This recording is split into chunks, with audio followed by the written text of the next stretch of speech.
What's up, guys? Welcome back to Punting for the People. For those of you who do not know who I am, my name is Jacob. I'm an Australian. I'm living here in Germany, and today we've come to Hanover. We are here in the Herrenhauser Großer Garten in Hanover. We try to come.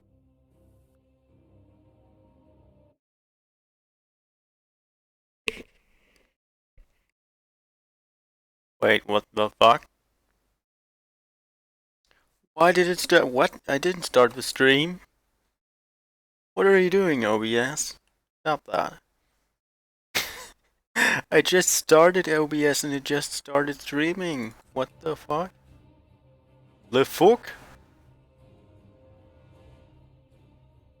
Not allowed to do this. What if I had porn open OBS? My donkey porn? OBS? What? Quick, close the donkey porn.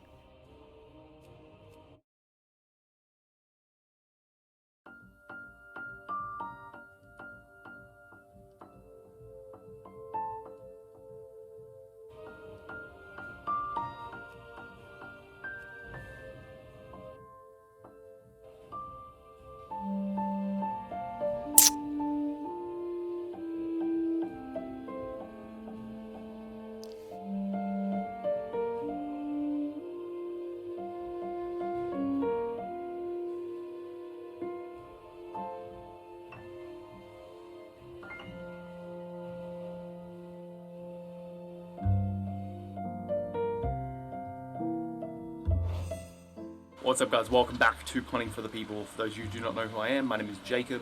I'm an Australian. I'm living here in Germany, and today we've come to Hanover. We are here in the Herrenhauser Großer Garten in Hanover. We tried to come here late last year, but it was a bit the weather wasn't really that great. Obviously, you guys know if you watch my vlogs, Marianne's mum's here, so we decided to come and see the Herrenhauser Großer Garten and the Herrenhauser Palace, or where the palace used to be, and show Marianne's mum a good time. So what better place to do a video about how green Germany is and how much nature Germany has around the cities and in the towns than a place that literally translates to Huge garden. or big garden. If you guys aren't subscribed to the channel, please do consider subscribing. I would love to have you guys as subscribers. So we're going to start walking around the Herrenhauser. I would have said huge garden, I'll take but you along. We're going to talk about a couple things that I see here, a couple things that we're experiencing while we're in the Großer Garten, and then also talk about why Germany is so giant would be riesiger.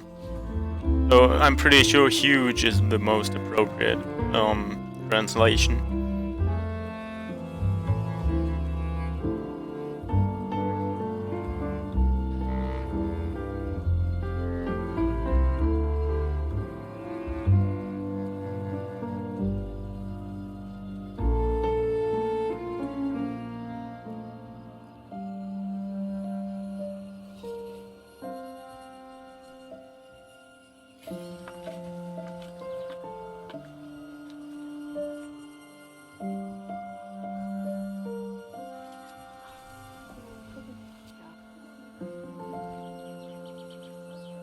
So we made it to the fountain that is meant to have the water show, and I think we made it here just in time.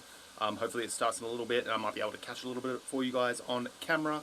But this is planned at the Großer Garten. They do shows like this, a little exhibitions every couple hours. So we got here just in time so we can go see the water show.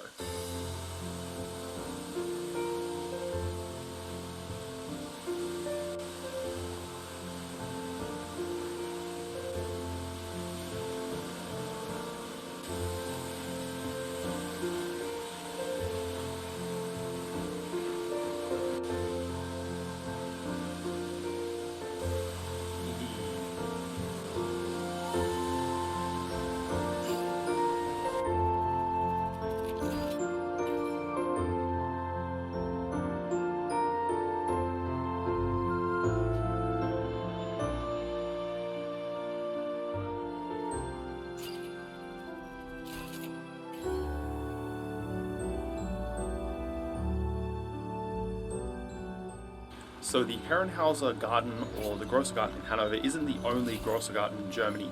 There are Grosser Gardens basically in every capital city and even in some of the smaller cities. For example, when I was in Dresden, I made a vlog where we went and walked through the Dresden Grosser Garten, and it's a normal thing. Most cities have a place that remains green, remains filled with nature, remains there for tourism, and then also for the people that live in the city to go and see and admire. And that's something that, at least in Australia, we don't have a lot of. We obviously have the botanical gardens, but it's not like every single city has them. And Australia is very, very modernized. There's a lot of big buildings, a lot of big, gigantic skyscrapers in all the cities in Australia. Germany, most people know that Frankfurt is the only city with a skyline. That is because a lot of the cities try and stick to their roots and not demolish all of this beautiful nature that we get to walk around every single day. Well, Frankfurt was completely destroyed in World War II, so yeah. Frankfurt is basically our New York. Yeah. There was no Frankfurt in, well, 45. Not really, at least, not a lot of it.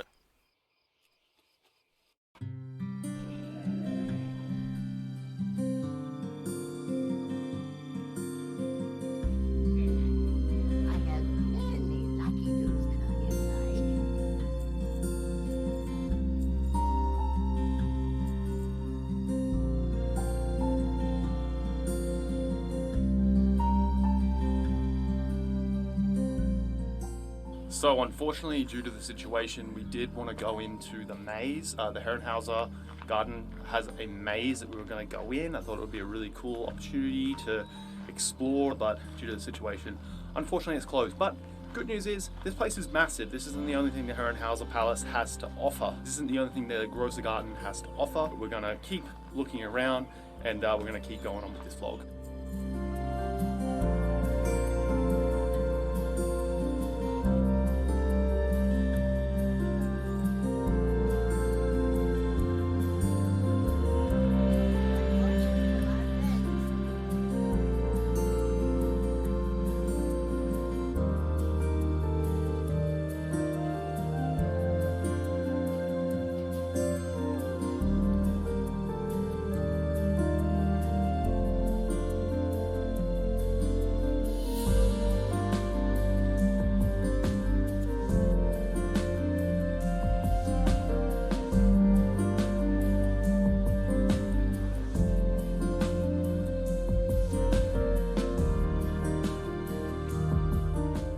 So guys, the Grosser Garten, or the Herrenhauser Garten, used to actually be home to a palace, the Herrenhauser Palace. And this is the remains of the palace steps, because back when everything was getting destroyed, all of the Herrenhauser Palace actually got destroyed as well. So they've kept this here for the last, I have to read the sign that I actually filmed for you guys to read, but it's still here. They keep it preserved. They keep it here for people to come and see, which is great. And that's what I mean by German nature, is they preserve old things. They don't knock it down, they don't get rid of it just because it's old. They keep it here and they allow the nature to grow around it. So it's really cool.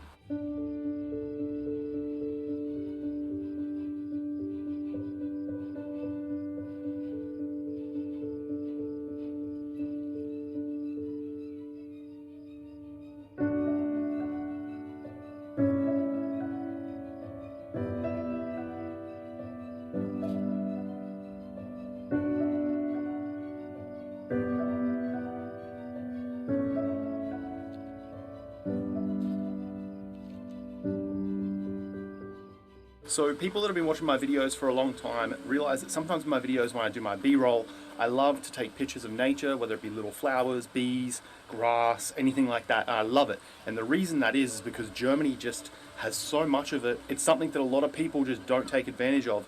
There's so many things you walk past every day in your daily life that has to do with the beauty of nature, and no one really grasps it. So I love to put it in my videos, little tiny things that everyone would miss every single day, that they get to sit back, relax and enjoy watching through my videos.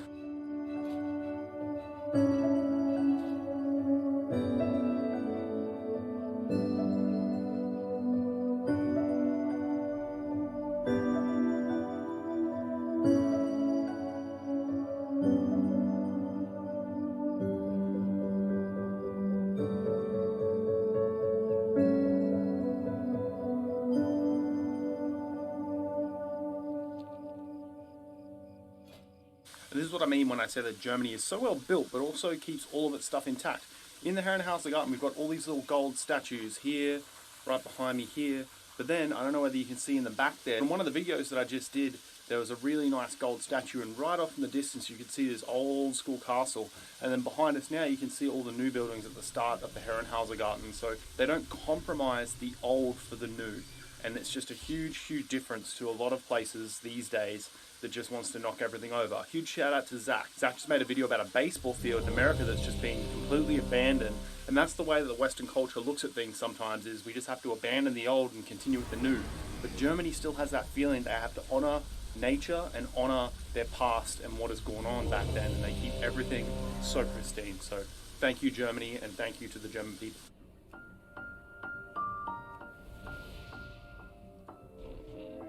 I have many, many wares.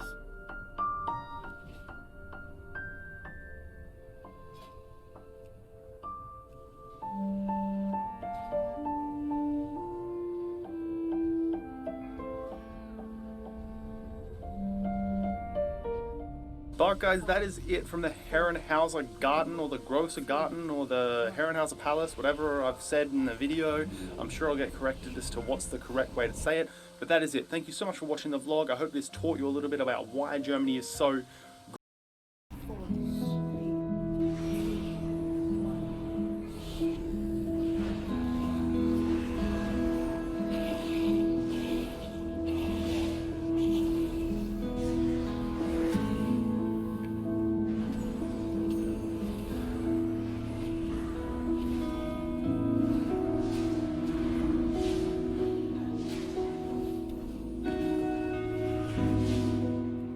What's up guys, welcome back to Punting for the People. For those of you who are new, my name is Jacob. I am an Australian, I am living here in Germany. We are in Hildesheim, Germany right now. That's where I live, but I have a special guest today. Some of you may already know who he is. He's currently touring around Germany because obviously we have so much free time at the moment. He's making use of it. He's seeing all of the sights that the beautiful country has to offer. He has decided to come and stop in at Hildesheim and see Hildesheim. and talk about YouTube, why we decided to start YouTube channels, what we think about YouTube, and just our thoughts so far on Germany, because I've obviously been here for collectively 3 years. He's been here since March, April, earlier this year. So we're going to catch up with him. We're going to talk about everything that this country has to offer and everything YouTube has to offer.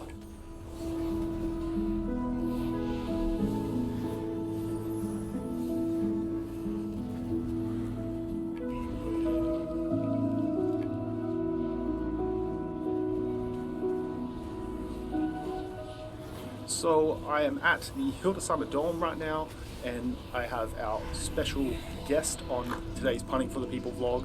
For those of you who know who this is CB Cantwell. For those of you who don't know who it is, CB is the quarterback at the Straubing Spiders this year. He is an American. He is from Texas.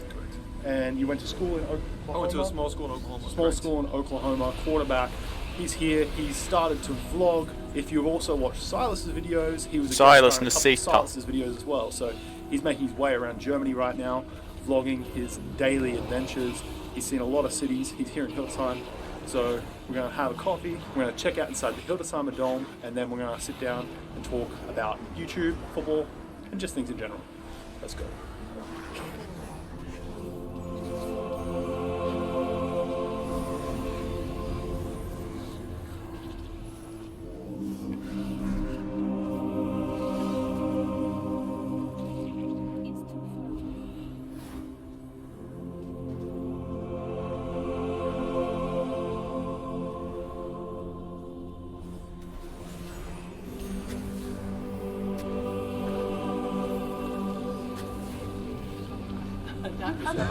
Das ist lieb, danke schön.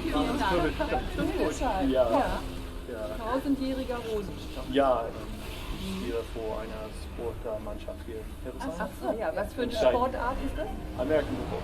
Aha. Ja, so, ja. YouTube? Er spielt in Straubing. Ja, in Bayern. in Bayern. Ja, aber genau. Wir haben kein Footballspiel. CB ist, weil wir haben Freizeit, gegen Deutschland fahren. Ja, schön. Ja, sehen, aber schöner Platz hier, ne? Ja, Dresden, Berlin, Hamburg, Hannover, jetzt Hildesheim. Ja, super, Ja, oder? super. Ja, ja, wow. ja. Ja, wir Wow. suchen Ja. als wichtige Stadt in Ja, ja, Deutschland. Ja, Hildesheim ist Nummer 1. ja. Your Deutsch is really good. Ich muss immer Deutsch sprechen. There you go. Yeah, Sehr gut. Marianne's mum's here, so this weekend we're trying to speak as much German as possible. Jacob's subscribers, get off the dude's back. He's trying.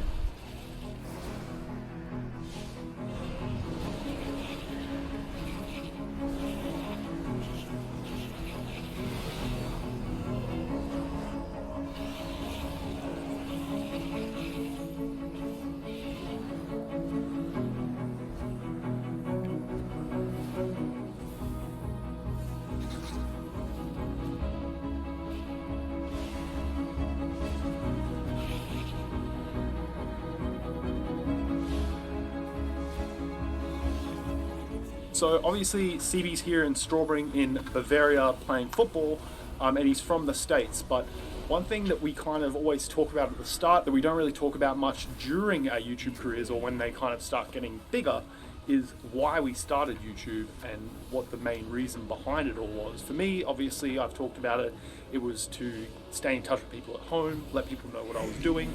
It was never designed to be this crazy vlogging about Germany or German things, really just to show my parents and my family what I was doing on a weekly basis. What was your reason for starting YouTube? So in school I did like a little bit of video before, so I kind of had experience making videos. Coming to Germany, I really wanted to document my time here and what I wanted to do and what my experience like was in Germany. I really wanted to do primarily just like football videos. Once football was canceled, I had to think, okay, what else can I do? I really don't like sticking a camera in my face and talking so much. That's not the joy, because I don't like looking at myself. But I enjoy the art behind it and the value of saying, oh look, I made through all the process of filming and editing and here's the final product. So knowing that you make something that other people enjoy has really been something I've enjoyed about the whole vlogging and YouTube experience, and getting to travel the world and meet cool people like Jacob. I think what my YouTube started as is a little bit different to what it is now. Obviously, people who've watched me before know that I'm not exactly the most in-your-face guy when it comes to talking to the camera. I have trouble doing it in crowds. I shoot a lot of B-roll. If you've seen any of CB stuff, it is pretty similar to some of the stuff that I make, with a lot of B-roll, a lot of nice music, a lot of nice shots. The speaking's kind of in between the nice shots to tell a story, but we're not exactly making the focal point of the video about us or what we're doing. And I think that's kind of where you evolve as a YouTuber, as you start being able to introduce yourself into the story. And it's something that we're both working on, because we both had no experience before starting our YouTube channels. We had to pick up editing on the go, filming on the go, getting good shots on the go. And while we were doing all that, we also had to think about what we wanted to be like in front of the camera, and that's something that neither of us were really comfortable or used to. So it's interesting to see that people from other parts or other walks of life starting YouTube also have similar views as to what I have, and I have similar views to what CB has.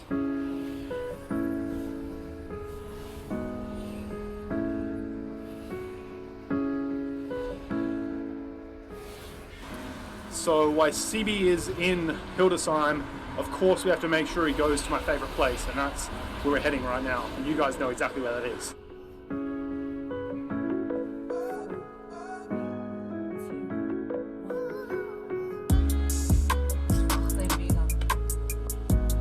Yeah, CB Canada. You talking in German? Yeah. German game. Yeah, always networking.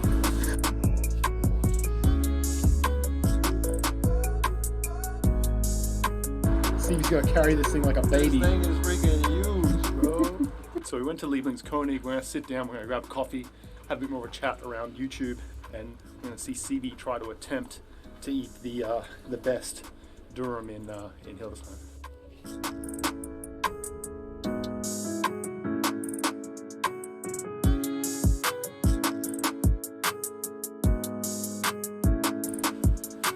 This thing is freaking huge. Look at it compared to my head.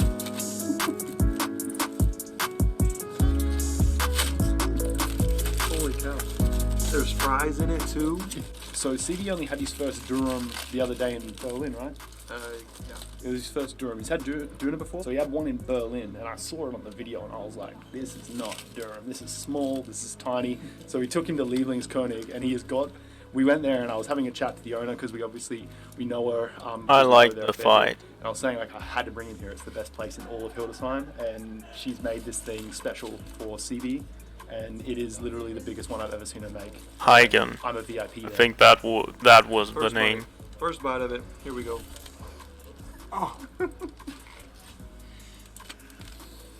Oh my god. Das ist sehr gut. Sehr gut.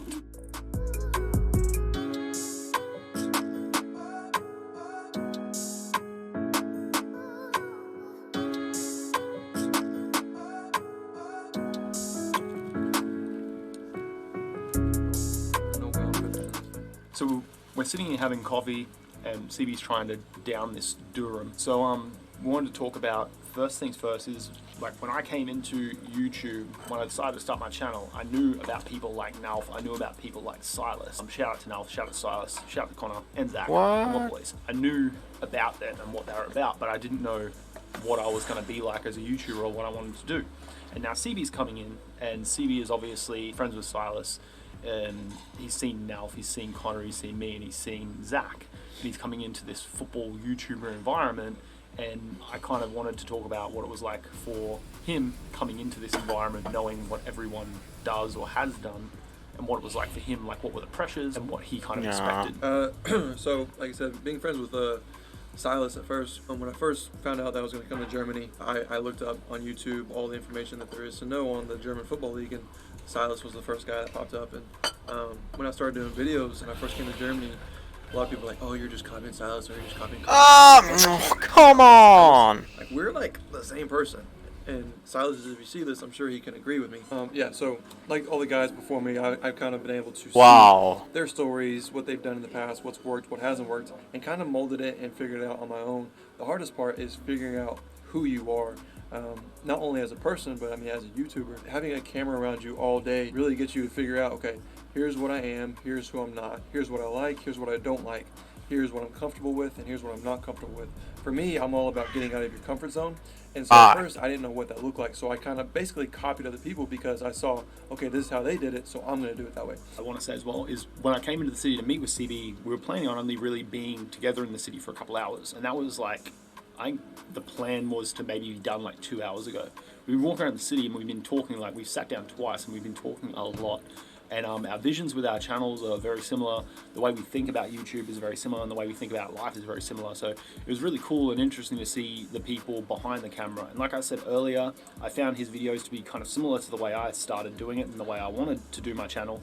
And it's interesting when you talk to someone outside of YouTube as well, how similar you find the way you look at things to be, and it kind of showcases that in your videos as well. At first, I was probably very similar to the Silas, the Connors, the Nalfs, the Jacobs, the whatever you want to put there. I was probably very similar because I had no idea what I was doing. Especially for me as my own channel, I realized, okay, I'm not like them in this way. This is me, this is CB, I am a certain way. But you don't figure that out right away. It takes time. Just like anything. If you want to be successful at something, first you have to fail and learn from your lessons and mistakes. So, but once you kind of get going, and for me it's been about 4 months of serious YouTubing, figured out, okay, this is who I am, this is who CB is. It's time. And to practice and figure out who you really are and what you want your channel to really be. Yeah, and we talked about that, like why we started YouTube and why we keep doing it and how we can be ourselves while we're doing YouTube. And the biggest thing is, like, why we start YouTube is because we want to showcase ourselves and what we do as people in this world to they're the making rest of it. the public. We don't do it And to I be, did let them shocking, down. we don't do it for Well, I shock was value. let down before we don't that, do but it to be successful. Now I Obviously feel that will bad. come in time. Why we do it is because we want to show people who we are, what we like doing in life, and how our life unfolds. And I think that's kind of what some people miss or some people forget about YouTube, is it's us putting ourselves in front of the camera, making ourselves vulnerable to the public to show you guys what we enjoy doing and what we're doing in our everyday life and in our private lives. That was kind of the reason for the video today, is kind of showing you why, number one, YouTube's important to us, but also kind of why we thought it would be a way for us ourselves to showcase to you exactly how we live our life. And that's why I think YouTube for us is such an important platform, because you get to see outside of the football field and you get to see outside of the glitz and glamour of social media. That's what vlogging is, and what vlogging can be, is showing you the real people, the real Jacob, the real punting for the people, and the real CB. So after our nice little chat, our coffee, we managed to get maybe between a half and 2/3 of the way. We'll call it half through the Durham. So if you're in Hildesheim, I know everyone wants me to try other places, but you have to go to Lieblingskonig. You have to get their Durham. It's massive. It's delicious.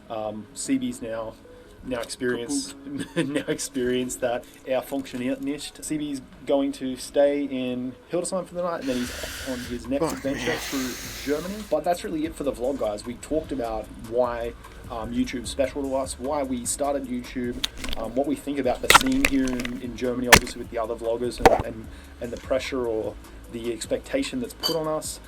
We showed CB around Hildesheim. We showed him a couple of nice little places like the Hildesheimer Dom. We walked around the Marktplatz.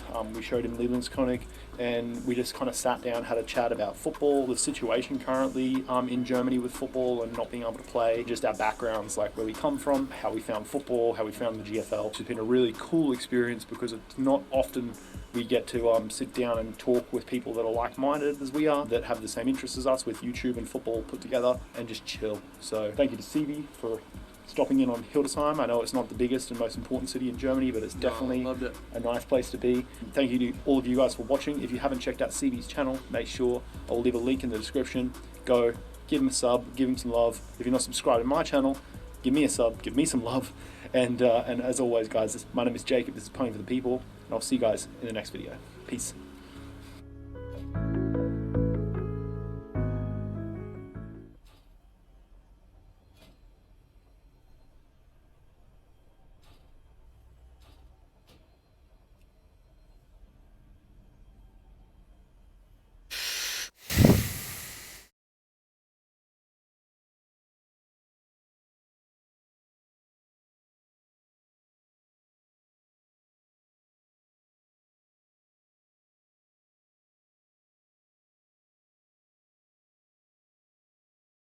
I want some bullshit. Next up, thanks for your super chat from. Oh no, Matt it's over the God already. Said more Christians bringing no evidence to the table.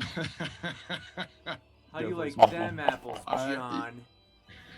Yeah, I would challenge what his definition or understanding of what evidence actually is would be. I would question that. Gotcha. Hey, so he addressed that one to me too. So, whenever that guy's cojones drop and for all the trash he talks, let him know. I just want you to know that we can go ahead and have a debate on that exact subject if you got the backbone to do so. But he was right. Solid. We are next up. There's no evidence of God, and there never has been. The atheists look evasive right now. Hashtag dodging. Respond if you want. You don't have to if you don't want to. I'd love to know what part of it she is referring to. Yeah, send another super chat.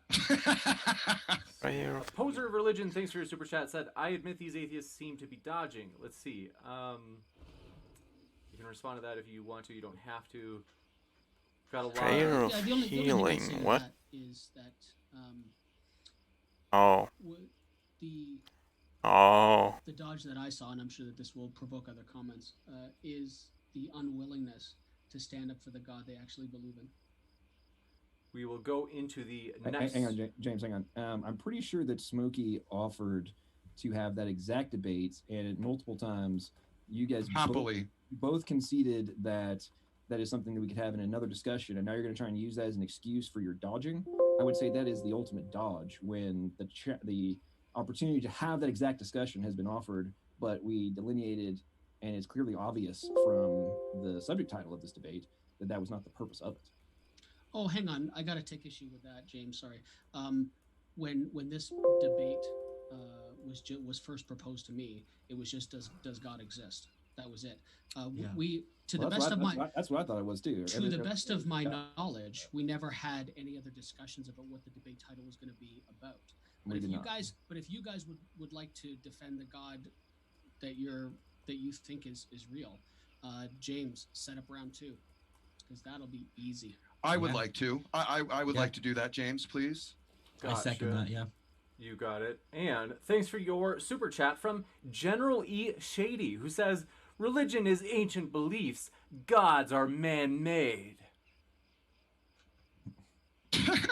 Next up, Ian, Hang on. So I'm guessing, similar to my opponents, he didn't actually listen to the modern knowledge. Yeah. Didn't listen to the arguments at all. Presented as evidence for why a god is required for our existence. So maybe you should go rewatch this a few times. It might take your slow brain a little bit to comprehend the arguments that are being made. next up, thanks for your super chat from Ian YouTubelin. Thanks for your super chat. Said, if there is no design, what came first, male or female? Oh, I missed one. I missed one or two there. Sorry, but we'll stick with this one and come back to the other two that I just jumped over. If there's no design, what came first, male or female? I think that's for our skeptical friends.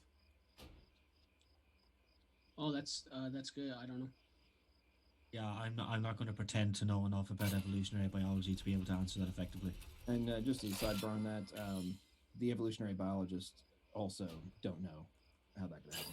Yeah, we're pretty sure they didn't come from dirt, though. Next up, thanks for your super chat from Ian YouTubelin. Thanks for that. They said, is there good evidence for no God? We did not come from nothing.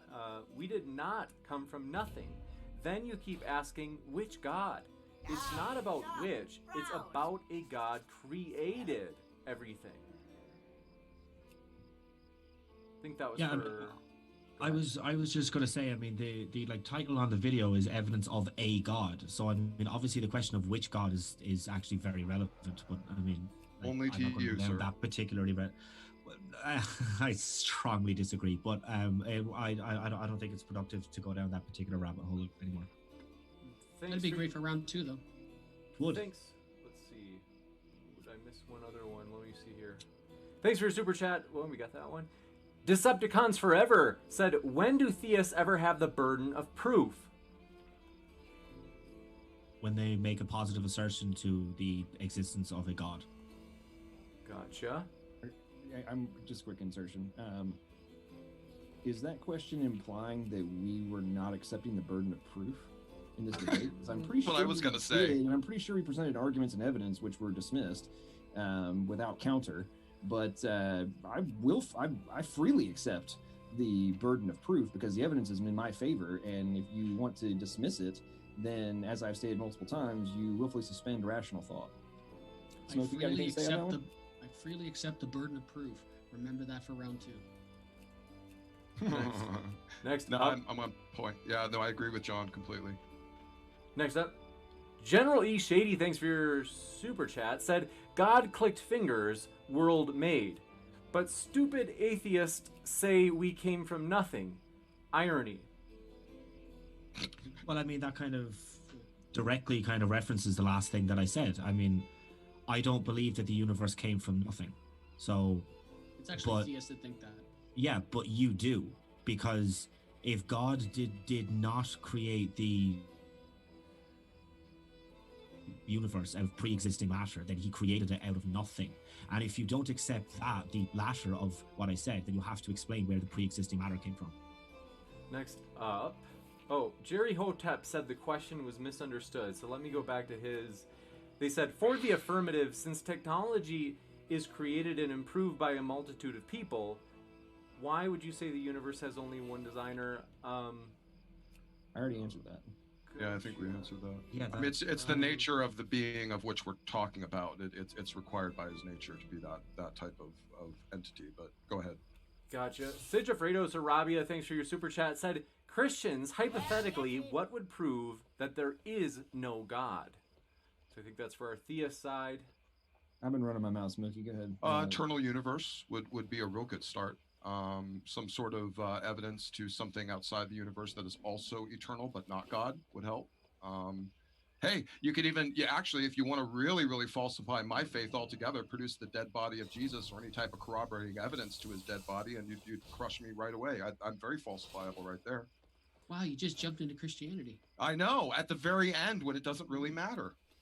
Gotcha. Next When up, it's more convenient, I would have said, but so how- much. This is Q&A session. We're responding to a question that was directed by somebody who is paying to get an answer. It's a little bit different. If you want to pay me next time for a round 2, then we can have a more, you can go down your rabbit hole more. Next up, thanks for your super chat. 1 second, I accidentally clicked on the wrong page. Appreciate it from Hey there. JPP3030 Wait, said, that finally makes no triggered, meek sense. and pure. Took all debate. Gotcha. Because Duly Jesus noted. may Jerry have been a Hotep, real thanks for your super person. chat. We don't Part really two, know if he said, didn't "You use exist or technology did as or a whatever. basis to show That design, wouldn't prove and there anything. must be a Not even universal designer. close. But why What? does the universe not point to multiple designers?" Keep your powder dry. Smokey, you want to get that one? You want me to? Yeah.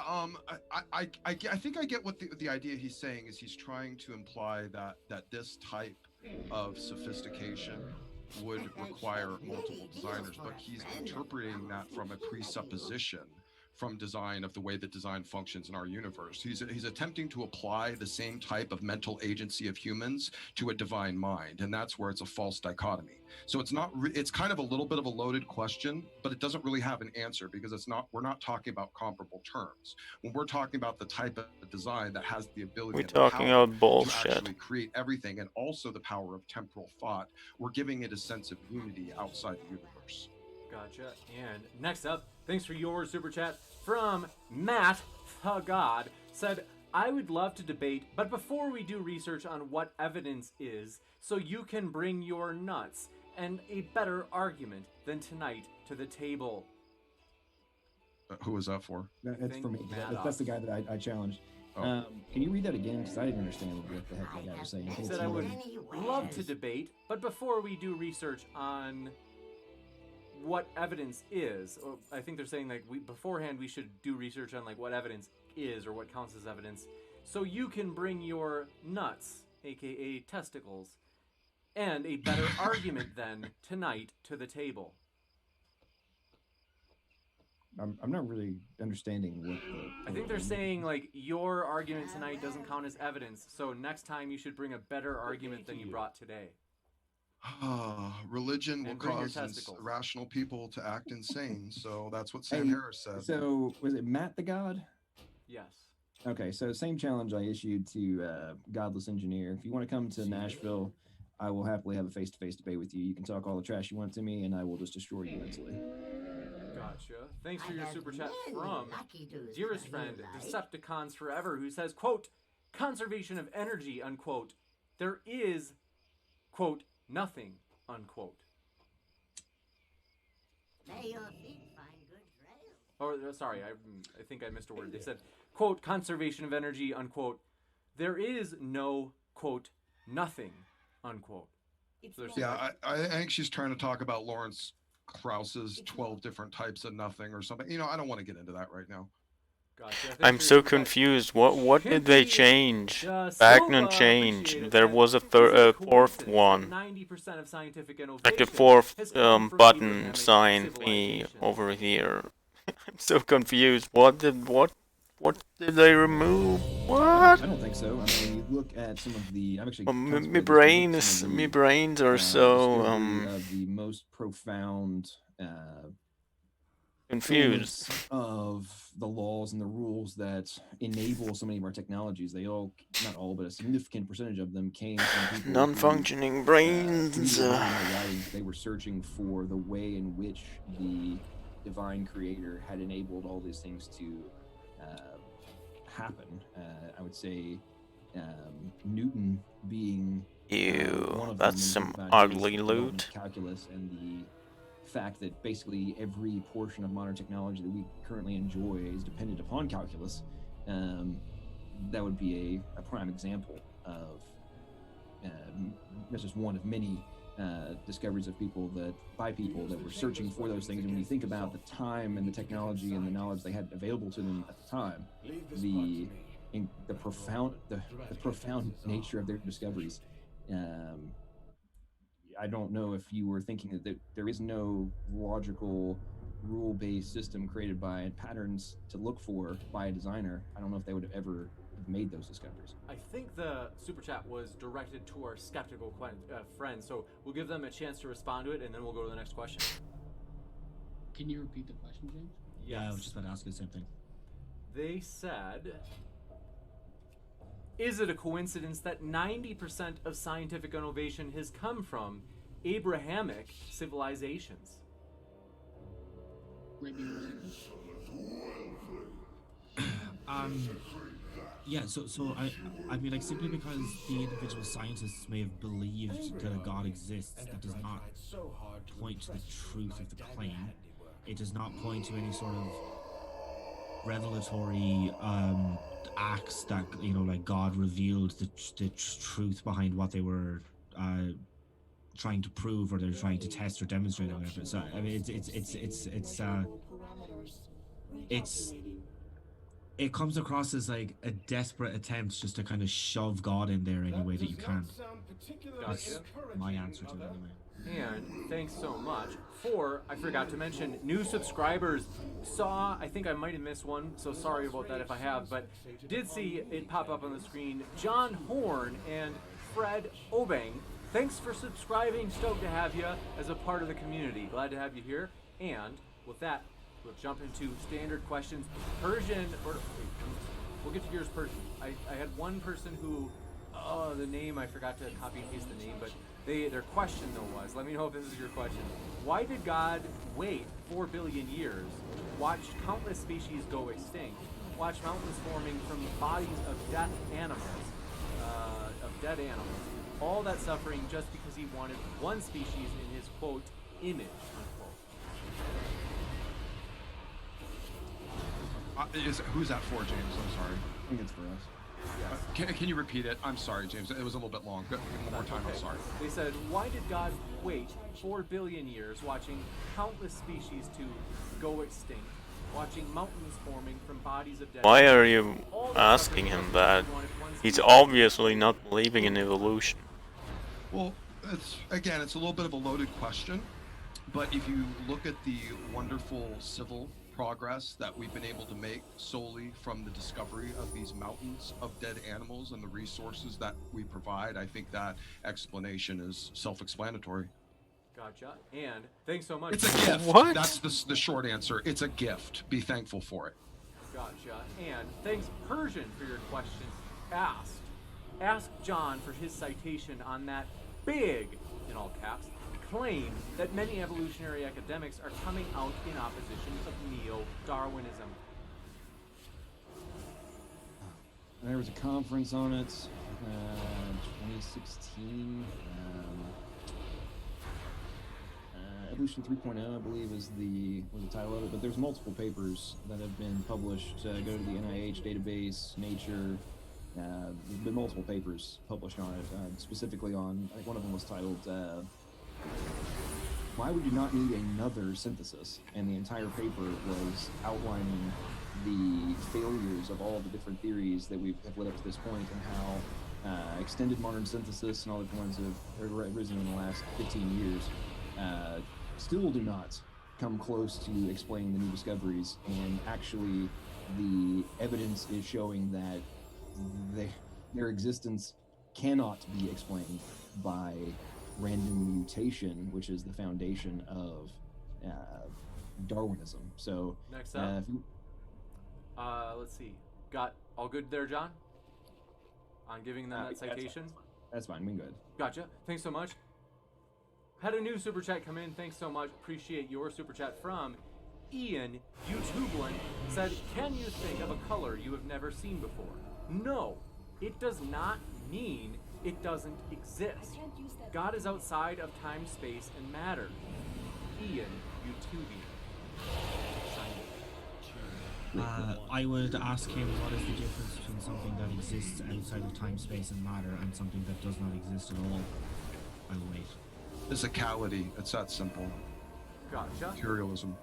Thanks for your question from Kartik Ganesh.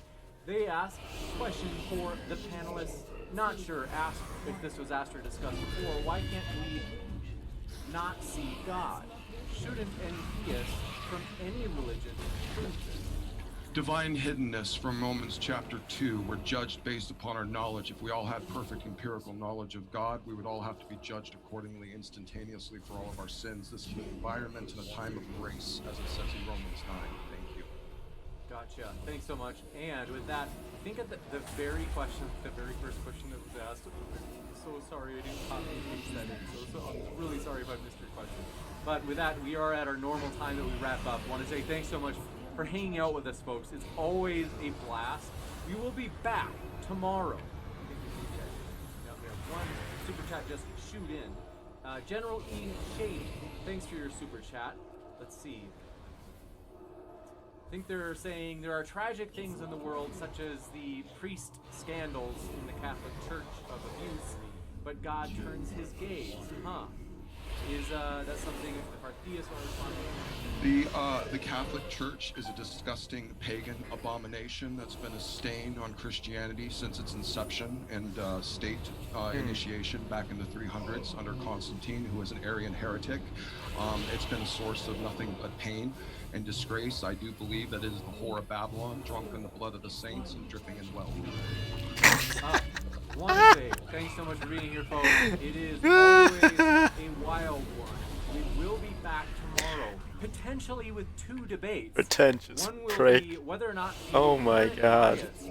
I mean, he's right, because Catholic Church is a cancer, but right after all of them are. Destiny will be returning. He's going to be taking on Kay on whether all of the COVID-19 lockdowns should be instantly All of them churches so are a bullshit. couple of really fun and interesting ones, kind of, yeah. So it's very relevant and timely. With that, I want to say thanks so much, folks, for being here. It is always fun. Hopefully, we will see you for the future debates. And with that, just want to wish you a happy rest of your weekend, depending on where you are in the world.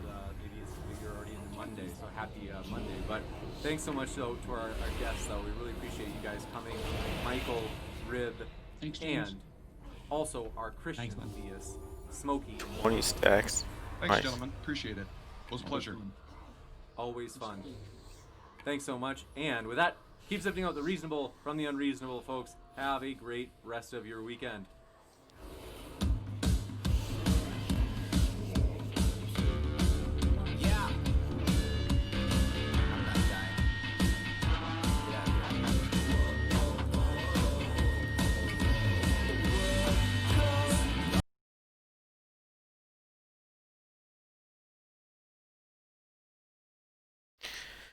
Torpedo was Garbo.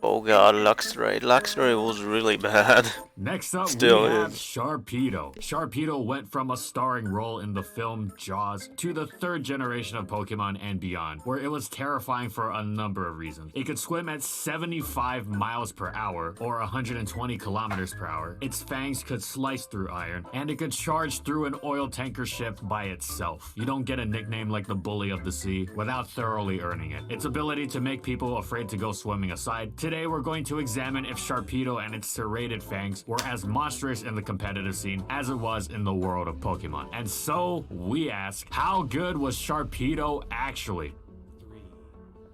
And in this video, we'll be going over these competitive formats.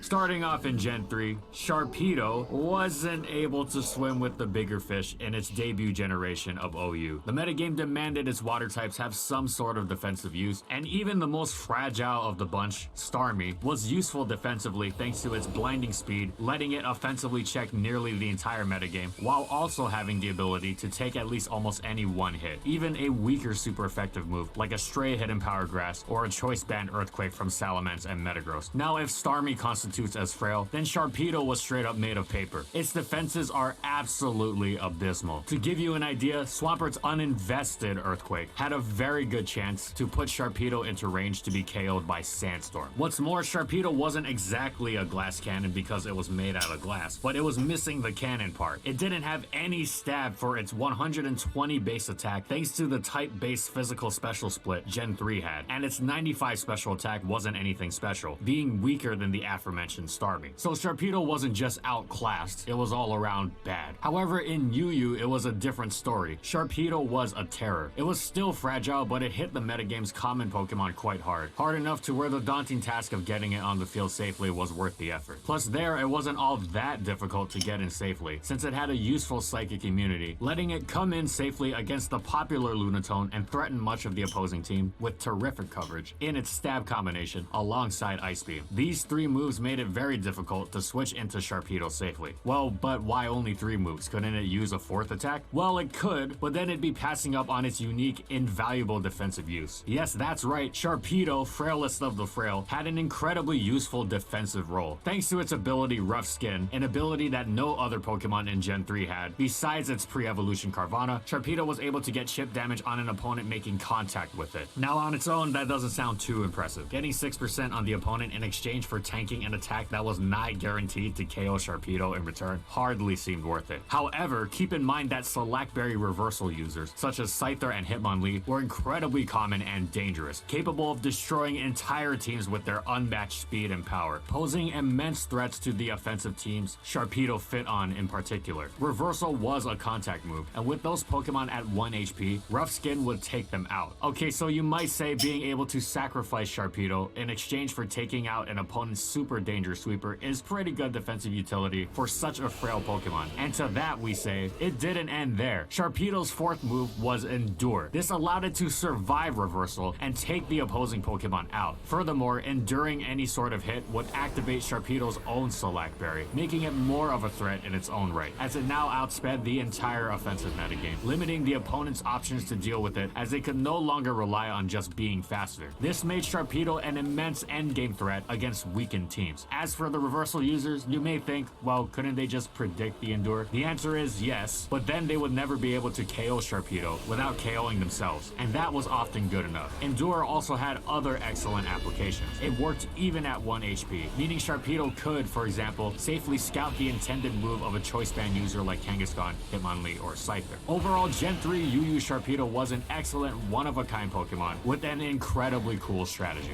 OU was once more far beyond Sharpedo's fins, but it found itself with a nice niche in UU once more. It loved its stats now, coming off its significantly higher physical attack stat thanks to the new physical special split. Now it did have stiff competition, as Feraligatr was generally a lot more appealing because it threatened to sweep with Dragon Dance and Swords Dance. However, Sharpedo did have some notable advantages over the Gator. Its Stab Crunch was terrific for trashing the common Uxie and Mesprit. This made Sharpedo a terrific lead, especially because it had taunt to stop the Pixie's Stealth Rock or Thunder Wave, as well as preventing Amistar, Quillfish, and Cloyster from setting hazards up. It also threatened out Moltres leads and beat Sash Alakazam thanks to Aqua Jet. It wasn't just good at matching up well against the common leads, it could spread damage on the opposing team easily, as taunt prevented Milotic from healing off its crunches. This was helped by its base 95 speed being excellent by UU standards, getting the jump on many common offensive Pokemon already considered decently fast, such as Moltres, Kangaskhan, and Rotom.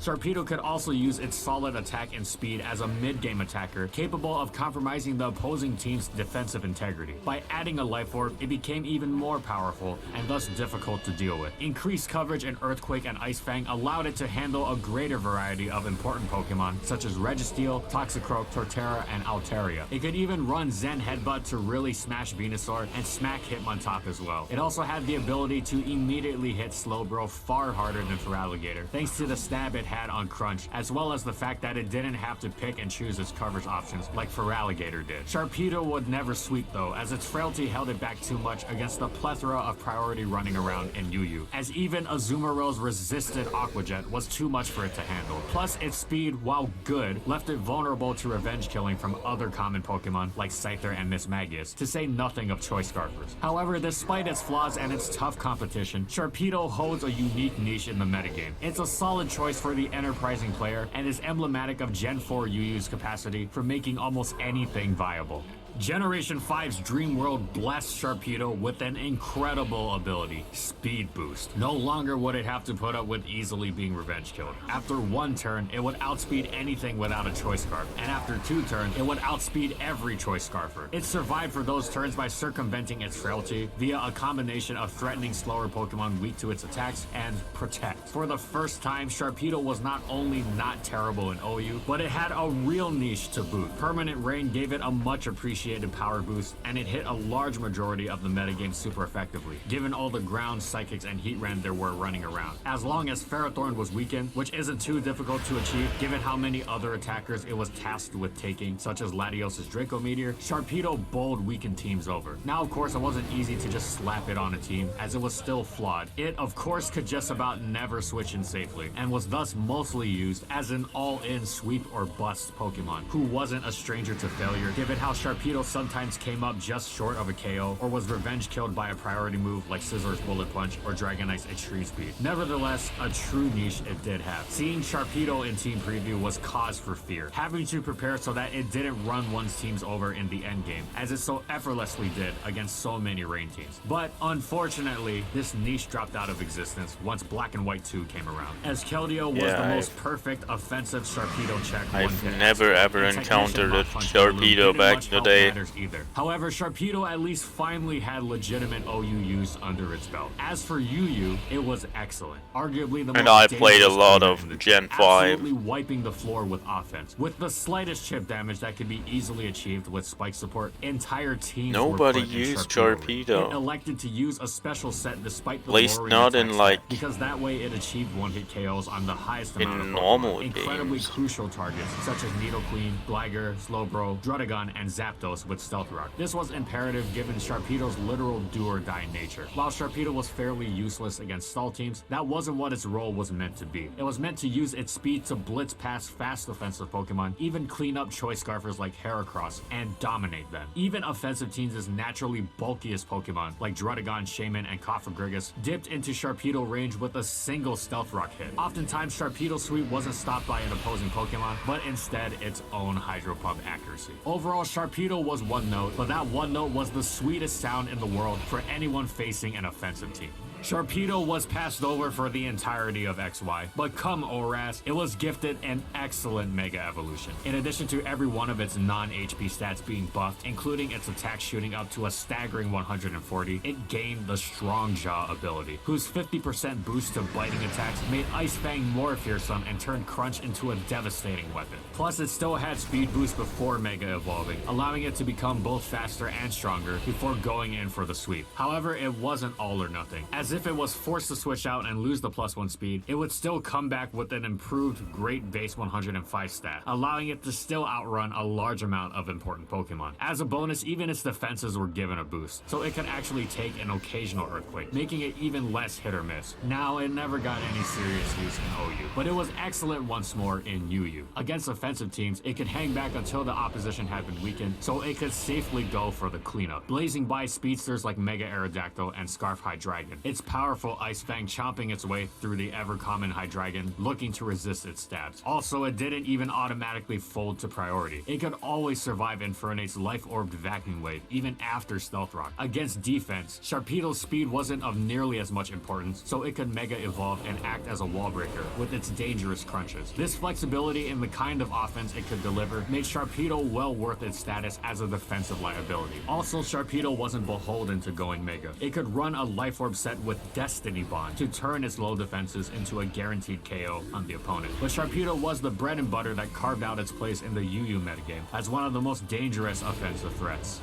Mega Sharpedo still failed to leave a mark on OU, given the absolute plethora of fairies and grasses, as well as the fact that there was another offensive water dark type, the amazing Ash Greninja. However, Sharpedo returned to UU with a vengeance. Its crunch feasted on the incredibly common Latias, it shrugged off Scizor's bullet punches, and thanks to Generation 7 mechanics, it couldn't even be paralyzed by Klefki's Prankster Thunderwave. Once again, it was incredibly difficult to switch into, threatening a vast majority of the metagame. Matter of fact, this time around, that majority authority was even more vast, thanks to Sharpedo improving its coverage with the new Psychic Fangs, which was boosted by Strongjaw, and thus absolutely shattered Amoonguss and Tentacruel. It effortlessly mowed through offensive staples such as Nihilego, Terrakion, Starmie, and Mega Aerodactyl, and with Spike support, was none too easy to wall with bulkier Pokemon like Swampert either, since Pokemon like Swampert and Mega Altaria tended to just barely hang on against Mega Sharpedo's insanely strong attacks, meaning even a little chip damage could easily push them into Sharpedo's KO threshold. Sharpedo fit perfectly on popular Spike's offense teams too. The fast pace these teams operated at meant Sharpedo's inability to switch in safely mattered very little, and the immense pressure it exerted made it nigh impossible to defog or rapid spin on, allowing it to make full use of the hazards and break down the opponent's team for a teammate to more easily clean up. Alternatively, it could clean up itself, depending on which was more appropriate against an opponent's given team. Overall, Mega Sharpedo was once again an absolutely devastating force in UU.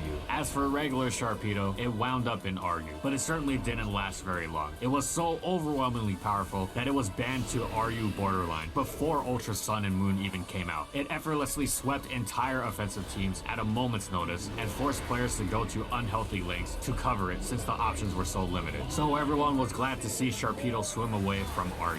And before we end, we can talk about Sharpedo in VGC briefly. ORAS may have granted Sharpedo an extremely cool Mega evolution, but it's hard to make a case for it in terms of speed and power when other Megas like Mega Salamence, Kangaskhan, Mawile, and many others exist. As a physical water-type attacker, it's safe to say historically that players have opted to use Mega Gyarados or Swampert for the years of 2015 and 2018 where all three were legal, if they want to give up a Mega slot, as evidenced by the myriad of placements from those two. Gyarados even shares Sharpedo's typing when it Mega Evolves, and even though Sharpedo does get speed boost before it Mega Evolves and insanely high damage with its jaw moves thanks to Strongjaw, it lacks the bulk and utility that Gyarados/Mega Gyarados has, with its access to Intimidate before it Mega Evolves. And Mega Gyarados' 155 base attack stat is definitely nothing to sneeze at, whereas Sharpedo's bulk is still abysmal even as a Mega. 2019 holds the same problem in terms of Mega slot competitions, just with different Megas plus Mega Ray, but at least Sharpedo can damage the Necrozmas with a Strongjaw boosted crunch. Anyways, because of all this, it's no surprise that only a few trainers managed to obtain notable placements with Mega Sharpedo. One being in 2015 at a European Nationals, and two at these regionals respectively during the 2019 Ultra Series. So congratulations to these players for their achievements and experimentation, but unfortunately, that is all that exists for Sharpedo's small VGC career.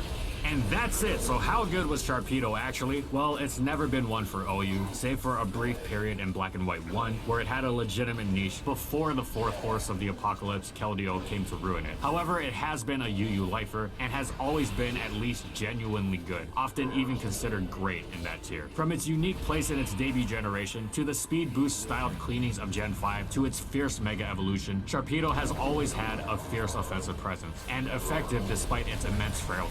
It will likely be a threat if it returns to Gen 8 UU, at least if Gen 7 is anything to go by, as dropping it any further would be a mistake on par with the Jaws sequels. Thanks for watching everyone, and as always, if you liked the video and you want to see more, be sure to subscribe to False Swipe Gaming for more weekly Pokemon content, and in the comments I want to know, what do you think about competitive Sharpedo? How would you improve it to make it finally reach OU status? Whatever it is, let me know in the comments. Also, thank you so much to our patrons for continued support of our videos, and thank you to everyone else watching as well.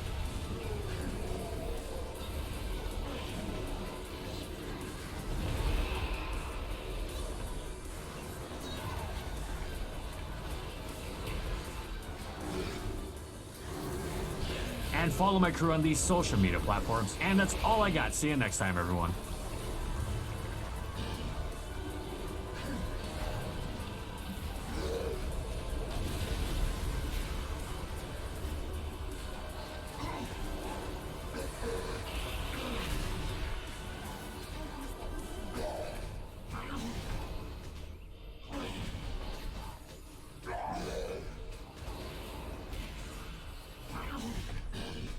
Beware.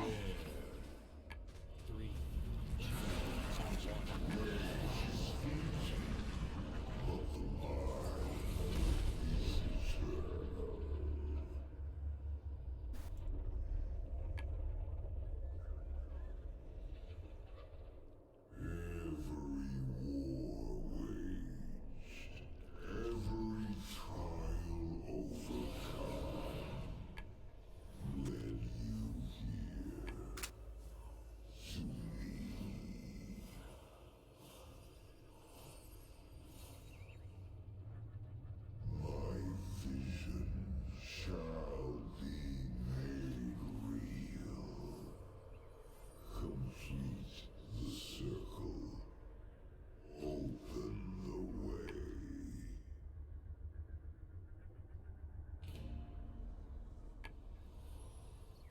An old god who claims to see everything.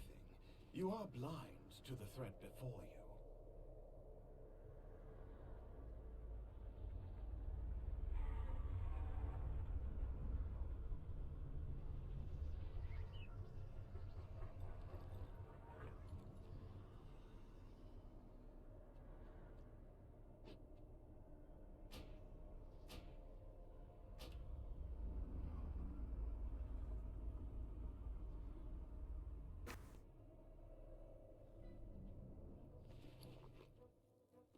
What can I do for you?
It's locked.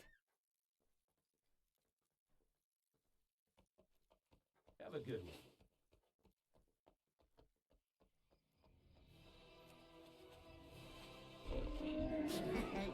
Many deals for a friend of the Grummles. He's like you.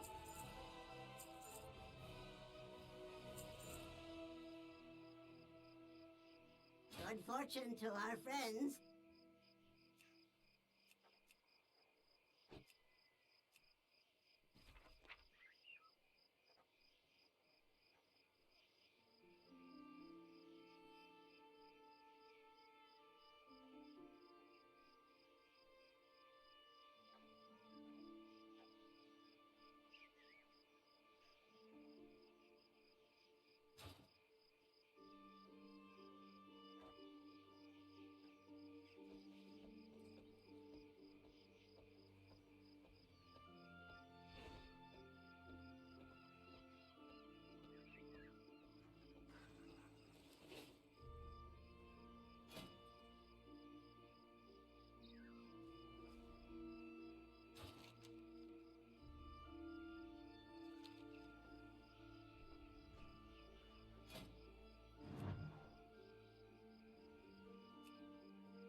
Next up, we have Luxray. Anyone who's played the 4th generation games knows just how insanely cool Luxray looks and is essential to 99% of playthroughs alongside its best friend, Staraptor. It also had a brief but terrific role as the leader of a pack of Luxio in Ant Plains in Pokemon Mystery Dungeon Explorers of Time and Darkness. As a whole, this light-bringing Lynx-Lion hybrid brims with feral feline coolness. Today, we'll examine if Luxray was able to transfer these appealing traits into competitive success. So, how good was Luxray actually? And in this video, we'll be going over these competitive formats. It causes us near unbearable pain to say this, but Luxray wasn't good at all in its debut generation. Our theory is that it was the victim of some vindictive Game Freak employee who was jealous of its immense charm and thus decided to cripple it with some of the worst traits in competitive Pokemon. Meager speed, meager bulk, and a meager list of resistances that left it struggling for viability even in UU, as OU was far beyond its reach. Luxray couldn't even make full use of its amazing attack stat because, as Electivire proved in OU, being a physical attacking electric type was not a recipe for success. The choices for physical electric stab moves were dire, as Luxray's strongest option wasn't even Thunder Punch, it was Thunder Fang, so mixed sets were the most popular, to not only have a more powerful stab, but to be able to effectively hit physically bulky ground types with hidden power. Luxray had a solid 95 base special attack, and it got to use its huge attack stat to throw out excellent physical coverage in Superpower and Crunch, so this wasn't too much of a problem, but it still wouldn't be hitting to the full extent of its capability, as it would only be able to give a nature boost to one of its attacking stats and had to invest EVs in speed as well. Plus, it still had coverage issues. While Hidden Power Grass let it cleave through Rhyperior and Donphan, a lack of Ice Fang would leave it walled by Venusaur, Torterra, and Altaria, so it had to pick between two poisons that were often paired with each other. In theory, it could drop Crunch and run both, but it would then struggle against other common Pokemon, most notably Rotom and Mismagius. While Luxray could sometimes give standard teams trouble, it was usually not worth using, at least if your interest was winning. Its issues were too substantial and made it difficult to achieve success with consistently. It thus dropped to NU, which was significantly more hospitable to it. The lower power level allowed Luxray to switch in more easily against common Pokemon like Skuntank, and it didn't experience nearly as many coverage issues, all while preying on the most common defensive Pokemon in the tier, Slowking. It wasn't a superstar or anything, and its issues were not entirely forgotten, but at least it found a place where it could genuinely be used. Gen 5 gave Luxray some excellent new tools. Wild Charge was a powerful physical electric move, usually worth its nasty recoil. It also got another excellent electric move in Volt Switch, allowing it to grab momentum for its team. Finally, the Dream World gave Luxray Guts, allowing it to use Flame or Toxic Orb, and have its attack to rise to Choice Band levels without the restrictions of locking into one move at a time. But of course, Gen 5 is also famous for its immense power creep, and these new tools were nowhere near the sort of buffs Luxray would need to be considered even in UU. But once it had settled down in NU, again NU being a lower tier this time thanks to the addition of the new RU, it managed to find itself a more concrete niche. It was a physical attacker that was not at all fearful of the mighty Alomomola, while trashing the electric immune Golurk with Crunch and destroying Regirock and Golem with Superpower. While difficult to get on the field, especially since it no longer could soften physical blows with Intimidate, Luxray was immensely difficult to wall. With some spike support, it even threatened something as insanely bulky as Eviolite Tangela with a hard-hitting facade, which also pounded Seismitoad. It also shared a speed tier with NU Titans, Samurott, and Ludicolo, meaning it had plenty of opportunity to fire attacks off without having its speed preyed on. Luxray could also surprise with a mixed set. Hidden Power Grass was particularly nasty for luring and destroying Seismitoad, and Volt Switch could maintain momentum, though Luxray could trade it in for a Signal Beam that baited and absolutely crushed Tangela, while also smacking Duocean thinking it could abuse a lack of Crunch. Now Luxray wasn't a world beater, as it still got outsped by common offensive Pokemon like Sawk and Charizard, and it did struggle to safely get into play. It didn't really define the NU tier at all. It was merely a part of it. However, it was a solid enough part of it that, if used correctly, could make the risky nature of its use worth it, as it was incredibly hard to wall for most teams, and the hole it would punch in the opposition's core would make it far easier for a teammate to clean up. Luxray felt the brutal negative effects of the abundance of new Pokemon, including Megas, brought in by Gen 6. It didn't receive any buffs, and since it was already a severely flawed Pokemon, this meant trouble. It would have more competition without a real differentiating factor to it, and more Pokemon it wouldn't be able to switch into easily, making it even more difficult to justify a team slot for. Even NU was beyond Luxray's reach by now, as it had to settle for the new lowest tier, PU. A choice band set was dangerous. If Luxray faced its hard wall Tangela, it could maintain momentum with Volt Switch, while most everything else was severely threatened by its attacks. Wild Charge smashed just about everything it hit neutrally, allowing it to cleave through much of the PU metagame, and Luxray had near perfect coverage for non-Tangela resist to it. Ice Fang destroyed Gabite and Roselia, and Superpower completely crushed Rotom Frost, one of the best Pokemon in the tier, as well as Chinchou, making its first non-Little Cup appearance. Chinchou aside, power wasn't Luxray's problem. As prominent as ever were the aforementioned issues of strong competition and Luxray's own well-known numerous hindrances stats. And typing-wise, that interfered too significantly with its desire to blast everything. Offensive electric types are best when they are fast, and PU's other electrics like Rotom Frost, Raichu, and Zebstrika exemplified this perfectly. The latter two shared Luxray's typing, but they were vastly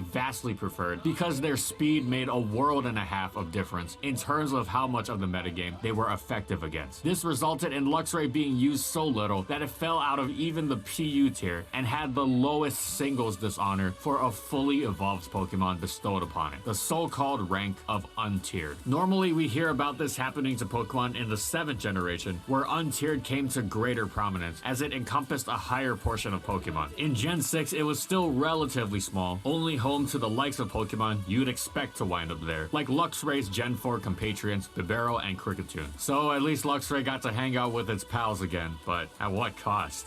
And if it was untiered even in Gen 6, there was no way Luxray would avoid the same fate in Generation 7, unless it got some serious buffs. Hey, Roserade got a +10 base defense boost in Gen 6, so surely Luxray could get something for itself, right?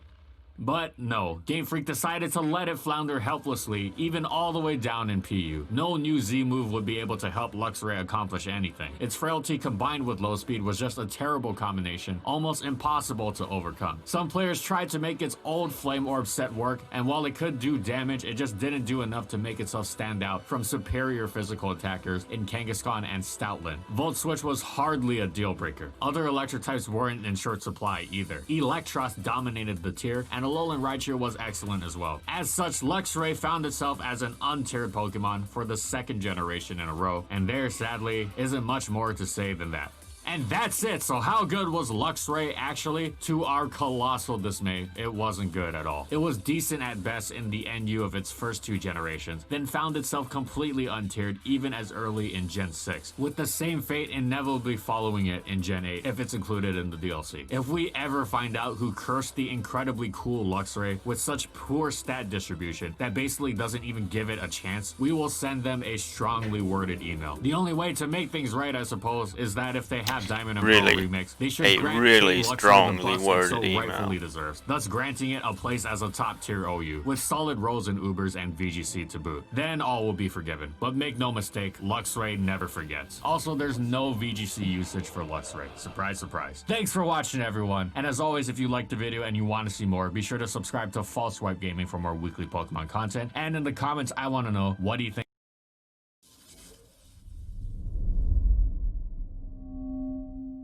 Hello everybody, welcome back to another YouTube premiere. Today I will be playing a world called Super Why Not World, because why not? So actually I just picked this world randomly from my Discord. My name is the German version of Why Not. Somebody was like, hey, I've got a world. It's I was like, you know what? the German name for Why Not. See how it goes. So without further ado, here we go, let's do it.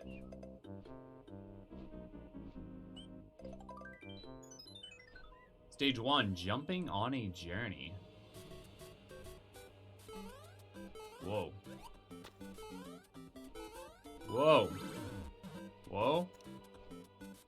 Whoa. Wait. Hold on.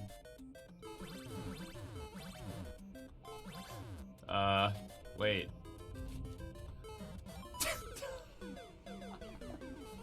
Okay, hold on. I think you do it in like one super cool, slow. Wait, super cool, super smooth motion. Yeah, it's super close. smooth. You just slide in there and and you're dead. Instantly. Oh. Okay. Here we go. In the door. I feel like I missed something. Oh wow, we press onward. Oh god. Spring over. Ooh. Oh, oh my goodness. Alright, to the right. To the. Oh, there's an icicle. Oh dang, no checkpoint. Okay, we gotta do this all in one attempt. Here we go.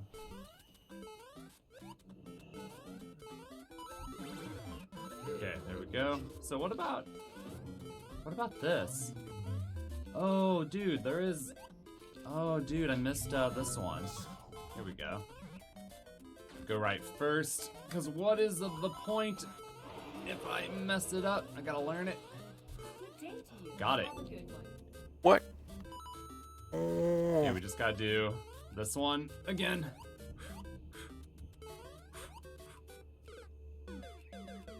No, dude. Dude. Oh, dude. Did. Got it. Got the key. Going down. And the key door. Checkpoint. Alright. Whoa!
Whew, thank goodness for checkpoints. Oh.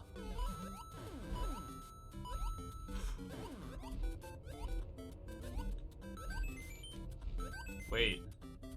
Wait. Wait.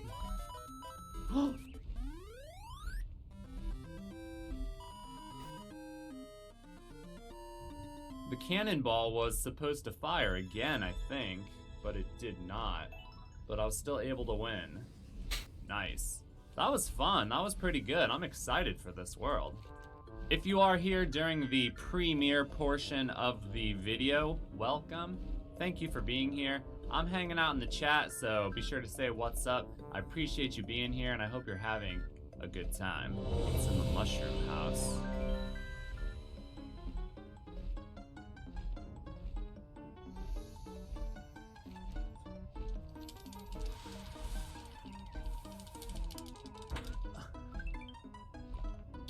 I quit. I'm done. I'm playing a different world. Two different ways. You can play this one or the other one. Which one should I play? I mean, I already chose, but check out Frosted Mountain.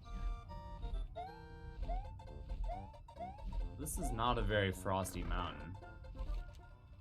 Aha, here we go. That's more like it, man. That's more like it.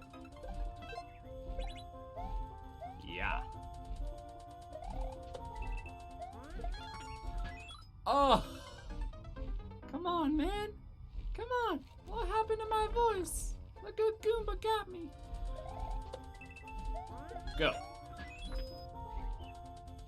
Oh, dude, that key scared the crap out of me. Thought it was another Goomba. Do I go to the right or go up? I feel like I can go both ways. Oh, I see. Oh my god. No, dude, I wasn't ready. Come back. Come back. Come back. Please? Dude? Bro. Oh, come on, man. No, dude, come on.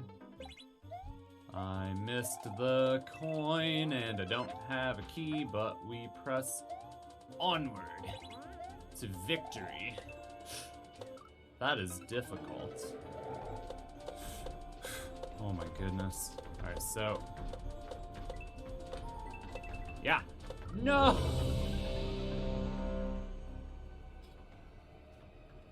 No. Why you gotta be like that, man? That's messed up.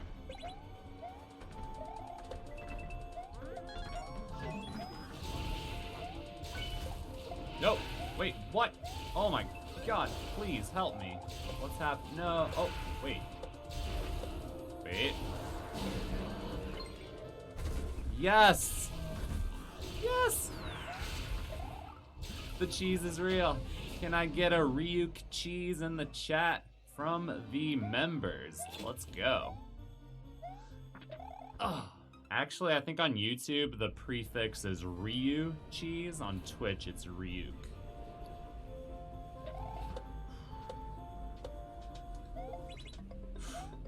Oh, crap.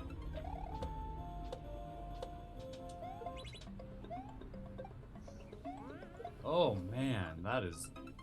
Okay, I see, I see. No, come back! Come back!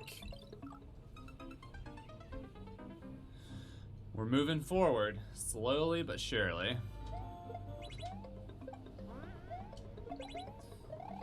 Whoa, oh my gosh. That's tricky. There's a lot going on. Crap. Oh, so close. Yes. No! No, man.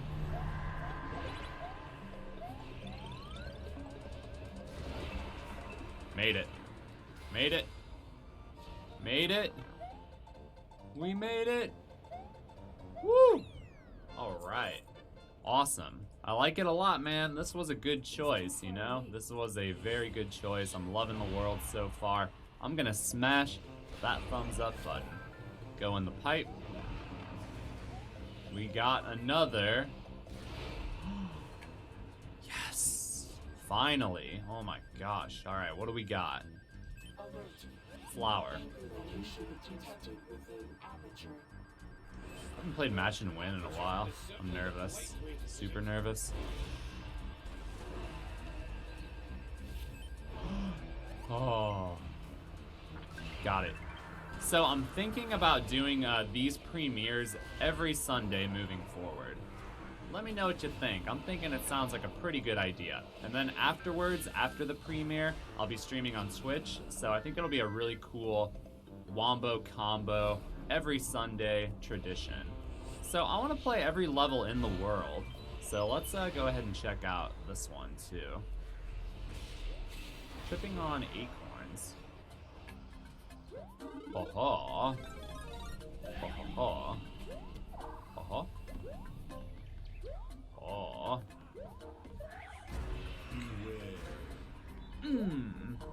Yeah. Okay. Here we go. Don't know what that means. Jump. Jump. Glide. Still don't know what that means. Grab the guy. Can you glide with a shell? I'm not 100% sure. I missed a coin right there. So freaking close, man. Hold on. Quick test. Yes, so you can glide with the thing. Oh! Oh my gosh. Alright. In there. Checkpoint? Yes! Let's go. Here we go.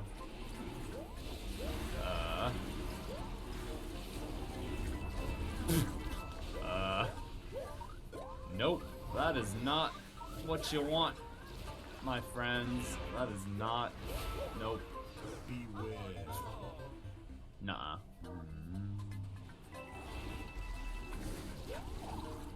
Yes. Yes. Yes. Yes. Oh, so freaking close, dude.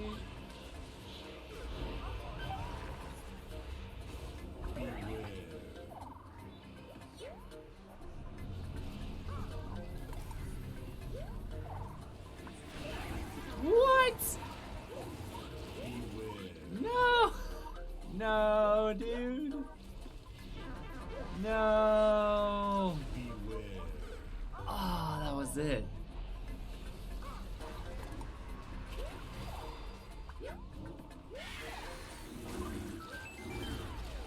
That is good stuff, man.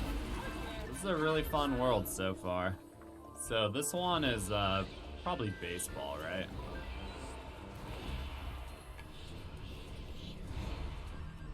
Yo.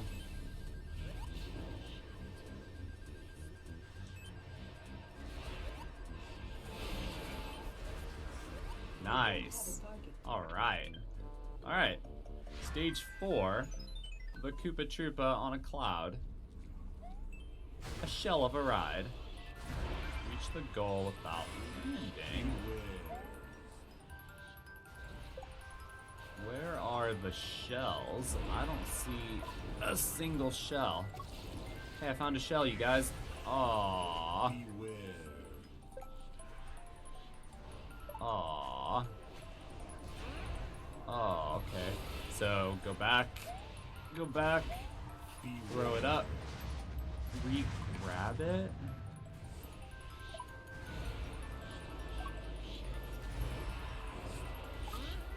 Oh, I screwed up. Oh, no, I didn't. No, I didn't. Throw it up. Re-grab it. Throw it up. Re-grab it. Throw it over.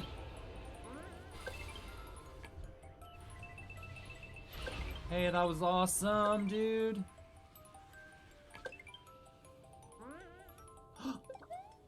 Crap. Oh, wow. Oh, my God. There's a lot going on here, folks. There it is. Alright. Alright.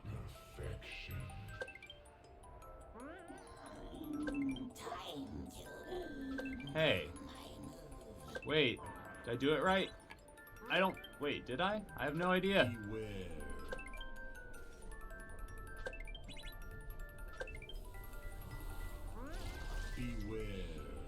I did it right. That's incredible. Oh my god, dude. Holy crap. I for sure thought I messed it up or something, but I did everything right. That was awesome. That was super awesome, man. That's some good stuff. All right, we're moving on to the castle of the first world. I happen to know this super world has 15 levels, 3 worlds, because I actually looked for once. Here we go. Stage 5. Finding the right shoe.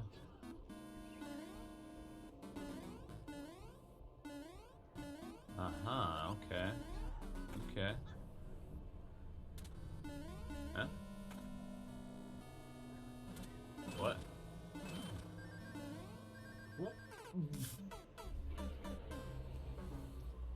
That was unexpected. Oh. Cool.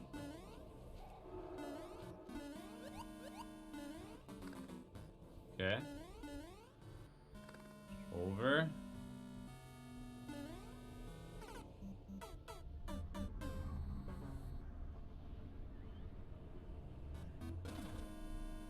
Huh? Oh, oh. Oh, I see. Okay, you have to go around, I figured. It's hard to get around that thing. There we. There we. There we. There we. There we.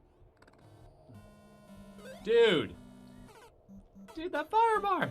You jump, bounce, flutter, around, in. Woo! Checkpoint up there. Okay, we can do that. That's fine, right? Shouldn't be a problem. Nice, okay. Got a boot. Got a boot. Got a checkpoint. Wait. Wait. Wait. What? Hold on. Wait. Confused, but we got a checkpoint, so it's all good. You get the shell.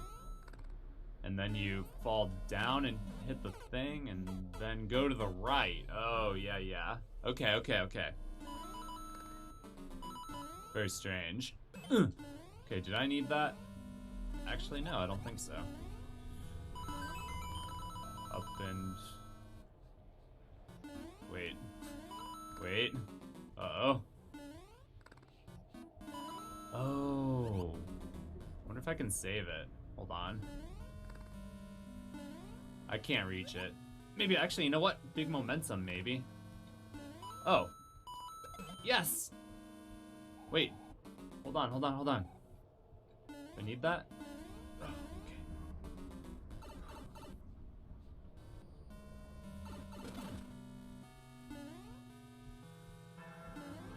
Hmm? Wait, what's over there?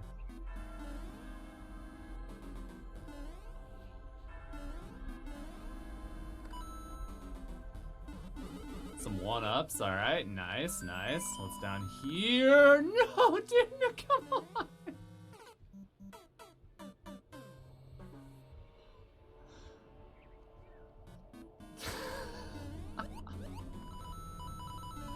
No, dude, I didn't want to wear the freaking thing. Can't you just do that, though? You don't even need to throw the shell. You just do that, and that works out really nicely. You know? Alright, that level was a little bit crazy, a little bit bonkers, but you know what? We got through it. We figured it out. We're blasting off to the next world. The deserts. Starting off with a very hot game of catch and win. Well, I happen to be an expert. I've never missed a ball in my entire life.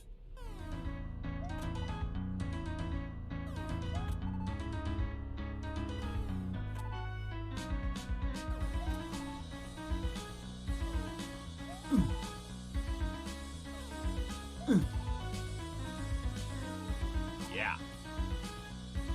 Yeah. Yeah, we did it. All right. Alright, first up, in the desert world, we have climbing high. Reach the goal as SMB2 Mario. Nice.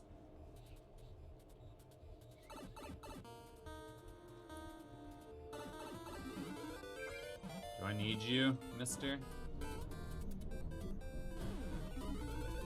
Do I?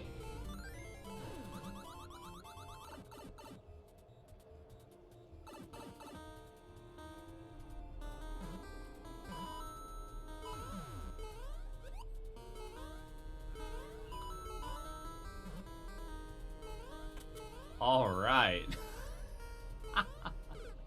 SMB2 Skytree. That's pretty cool. I'm actually working on an SMB2 Skytree myself. I think they're super freaking fun. Wait, was I supposed to... Am I doing...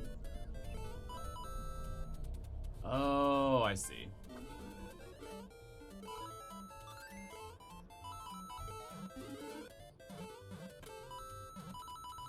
Crap. Oh! Oh no. Alright, I see. And then you go, throw the bullet,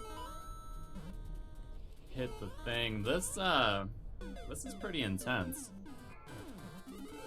Hey, no fair. It came way too early. Am I gonna be able to do this? Over. Jump. Nope. Wrong way. Nope. Oh my god. Dude, he shot the wrong way, man. He shot the wrong way. Well, I can get practice right here. Figure out what to do. Okay. Yeah. Yeah. Jump. Jump. And then I think that's it right there. I missed something. I didn't do something right. I don't know where the vine went. I lost it. Crap. Crap. Crap. Dude, I'm right here. I'm so freaking close. Okay, what am I missing? Where am I losing the vine? That is the question. Oh, it's because that little wanker is not shooting the freaking block. He's being a butthead. Shoot it. You better have done it. Oh, wait, he did it. He did it. I see it. Oof. Oh my god, come on. No. No. Ah, I blew it. I blew it. Ah, I blew it. You just have to be really fast to get him to work right. I think I got it, right? Did I mess it up? I don't see the vine. Where's the vine? Do I have a vine? Do I have a vine? Do I have a vine? I don't have a vine, dude. Where's the vine? What the heck?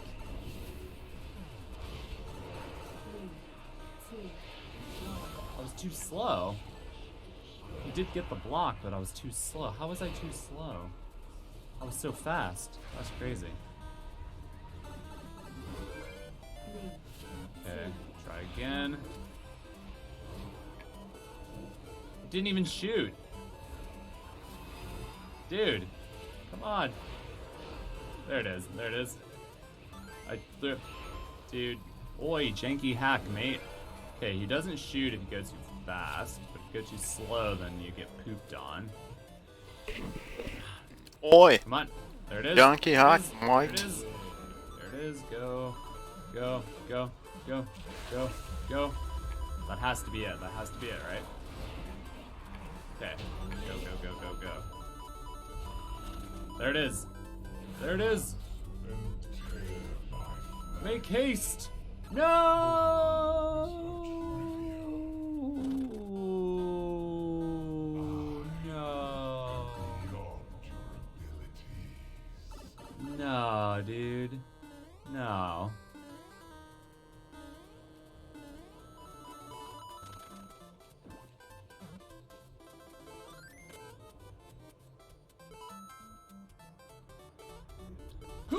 Oh, ho, ho, ho, ho, ho, ho, ho. That is tight. That's a hard level, straight up. Holy moly, man. Woo! Alright, we're in there. There is very little room for error in that one. Difficulty definitely ramping up. Alright, next up we have again an option of water or airship. I'm gonna check out both. I bet it's a frog suit. And I love the frog suit. Is it a frog suit? Tell me it's a frog suit. Yes! Yes, it's a frog suit. It's a frog suit. It's a... Aww.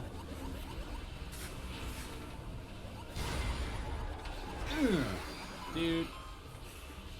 Come on, you're not even trying, stupid P-switch.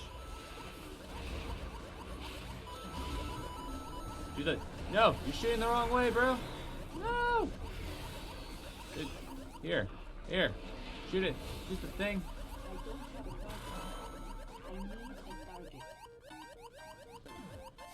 My timer's running out, man. Aw, frick.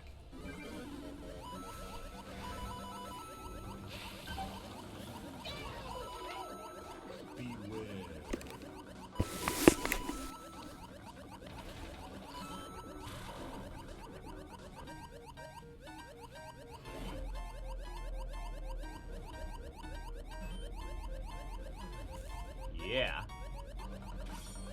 Yeah. Yeah. Yeah.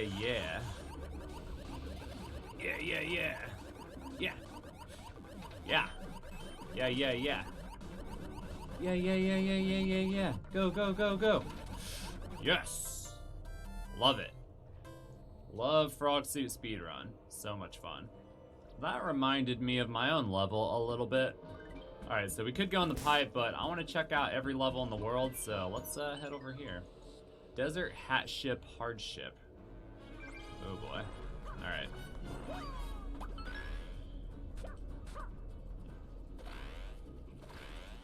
Oh boy.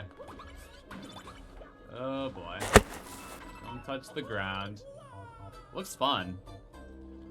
This one kind of reminds me of my level 2. Interesting.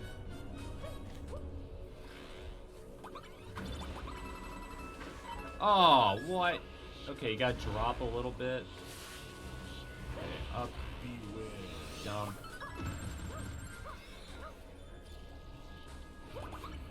Interesting.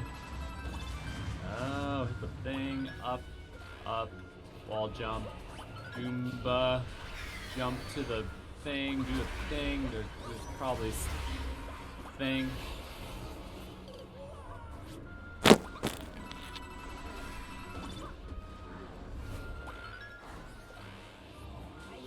Whoa! Oh, I see. Oh, you have to... Wait. Actually, I don't really know what the Goomba suit is for, to be honest.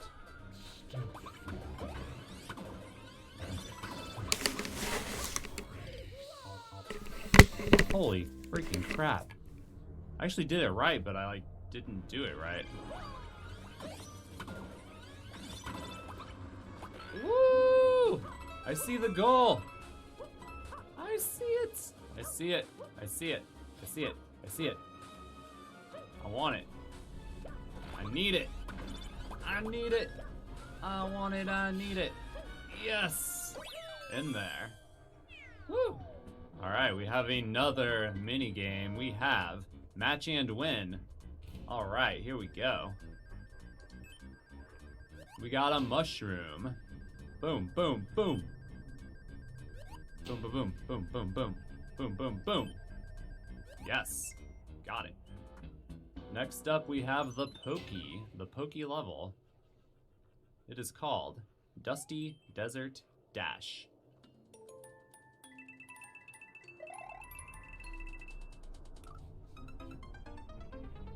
Alright, let's go.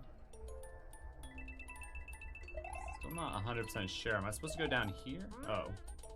Oh, I see. I see. I see. I see. Oh! Wow. Oh no, I pooped it up. Jump. Haha. Okay, that's pretty cool. Made it. Hey. Oh my god, dude. Checkpoint, yes. Alright, here we go. What? Okay. Here we go. Take 2, here we go. Nice. Wait. Jump to the right, get the coin, go back to the platform.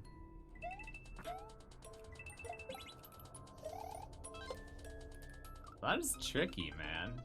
That's super tricky. Oh, so close.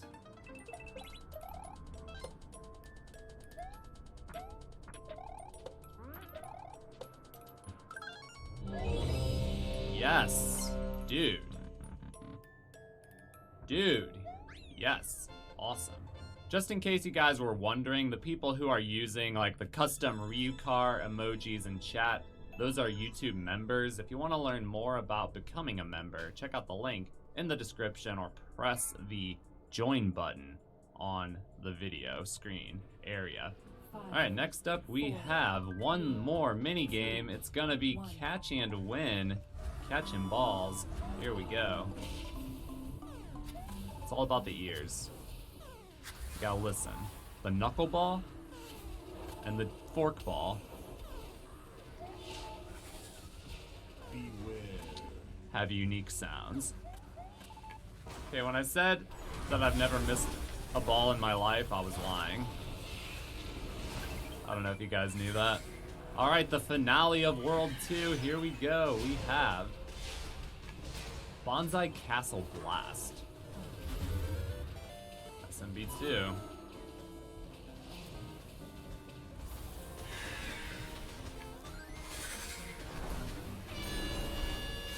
Maybe that's not right. Normal jump? Oh yeah, I can make that. Oh no!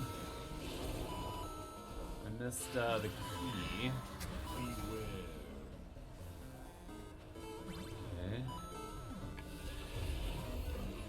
Okay.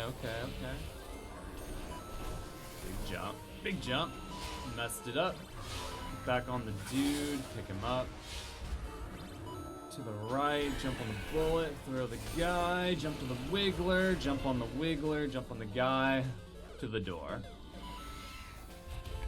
Oh, getting that key is exceptionally freaking difficult. Dude, I cannot get that. I think it's all a lie, personally. The key cannot actually be obtained. Oh. What if I just, like, do this instead? Come back here, get into position, and then get it. That's way easier, dude. That's so much better. Alright, let's do it. Do the thing, jump. Throw it the wrong way, because I'm a genius. I think I might try it a little differently than the indicator suggests. You know what I mean? Like this? Yeah. That is way better. Way better. Checkpoint.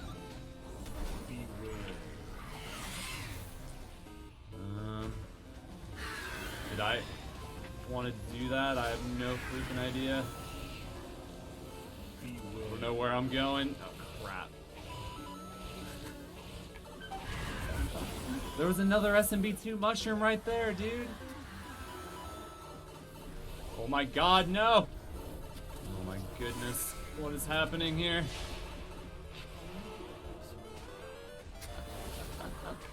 Oh no. Oh no. Okay. This one is pretty freaking crazy. I don't even know what's going on, but I think I have some juicy alternatives. Possibly. Maybe. I don't know. I think I'm too think I'm too, I think it's too low. Yeah, so like, if I throw the first one lower, I should be able to just do that and get through. Keep going, take damage here. Come up here, get the mushroom, come back here, drop. Meant to land on that one, but that's exactly what I was thinking. Pretty sure he had something different in mind, but you know what? This totally freaking works. Wait, am I doing it right? Am I good?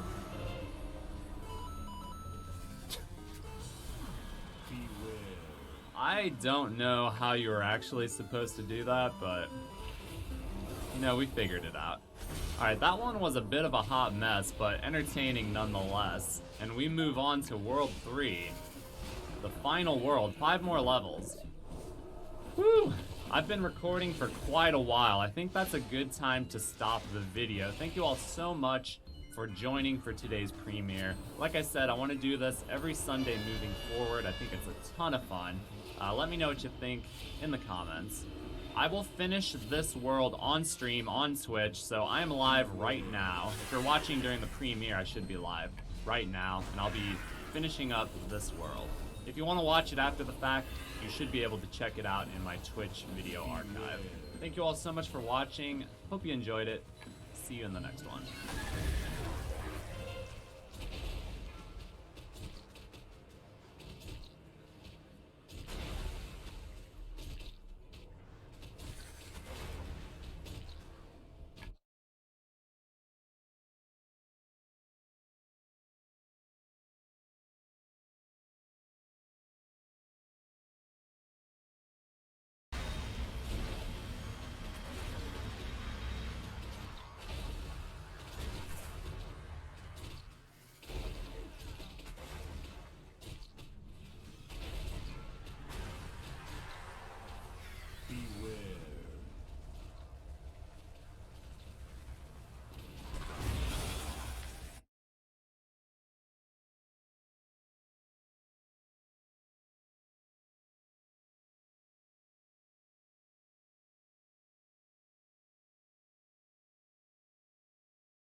These days, when I hear someone complain that modern Yu-Gi-Oh cards are too confusing to read as far as their effects go, I usually feel like they fall into one of two categories. The first category of complaints that I see a lot of has to do with cards having way too many words in their effects. Now, this is a perfectly valid complaint. You know, it can be frustrating to have to read a card multiple times to fully understand what it does.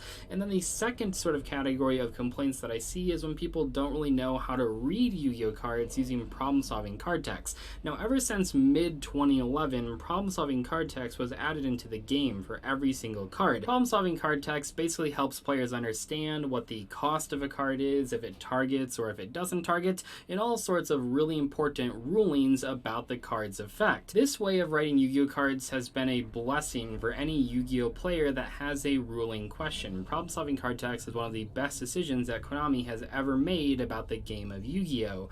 That being said, though, the last couple of years leading up to this change, cards were being written in a way that was pretty easy to understand. If you really want to find the most confusing cards, you have to go way back to the very beginning of Yu-Gi-Oh! The first couple of years, and then you'll find a whole bunch of cards with very, very strange abilities. In today's video, I want to take the time to look at some older Yu-Gi-Oh! Card effects and sort of talk about how they've changed over the years.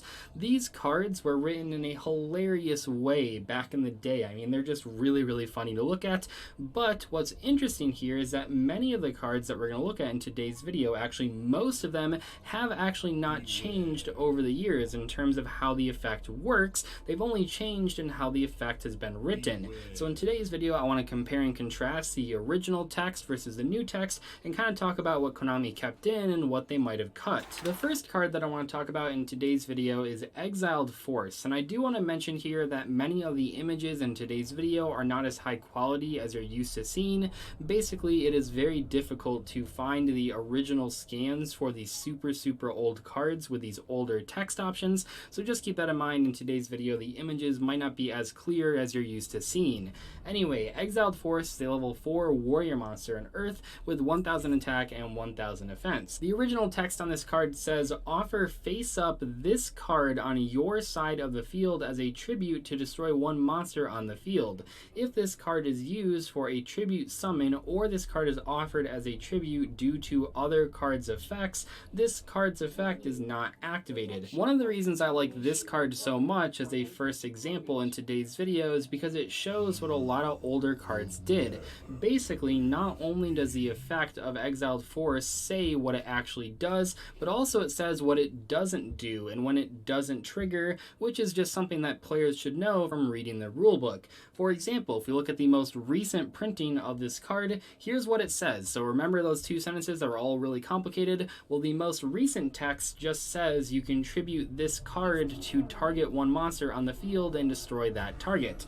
This tells you everything you need to know. It tells you that tributing is a cost, it tells you that it targets, which the original one does not mention at all, and it doesn't have to mention that it doesn't trigger when you tribute it for other effects, because you should know that the only reason it would trigger is if you actually activate the ability of Exiled Force. And when you really think about it, the reason that cards were probably written that way back in the day was because Konami just didn't want players to get confused. So by writing that extra sentence on Exiled Force, now not only do you know just by reading this one card that it only triggers if you actually use its effect to tribute itself, but also Konami doesn't have to write on every single card that tributes something that it doesn't trigger effects like Exiled Force. Or at least that makes the most sense, but in reality that's not how it turned out. Just to give you one example here, Exiled Force was released in June of 2003. Then in July of 2003 we got the very first printing of Metamorphosis.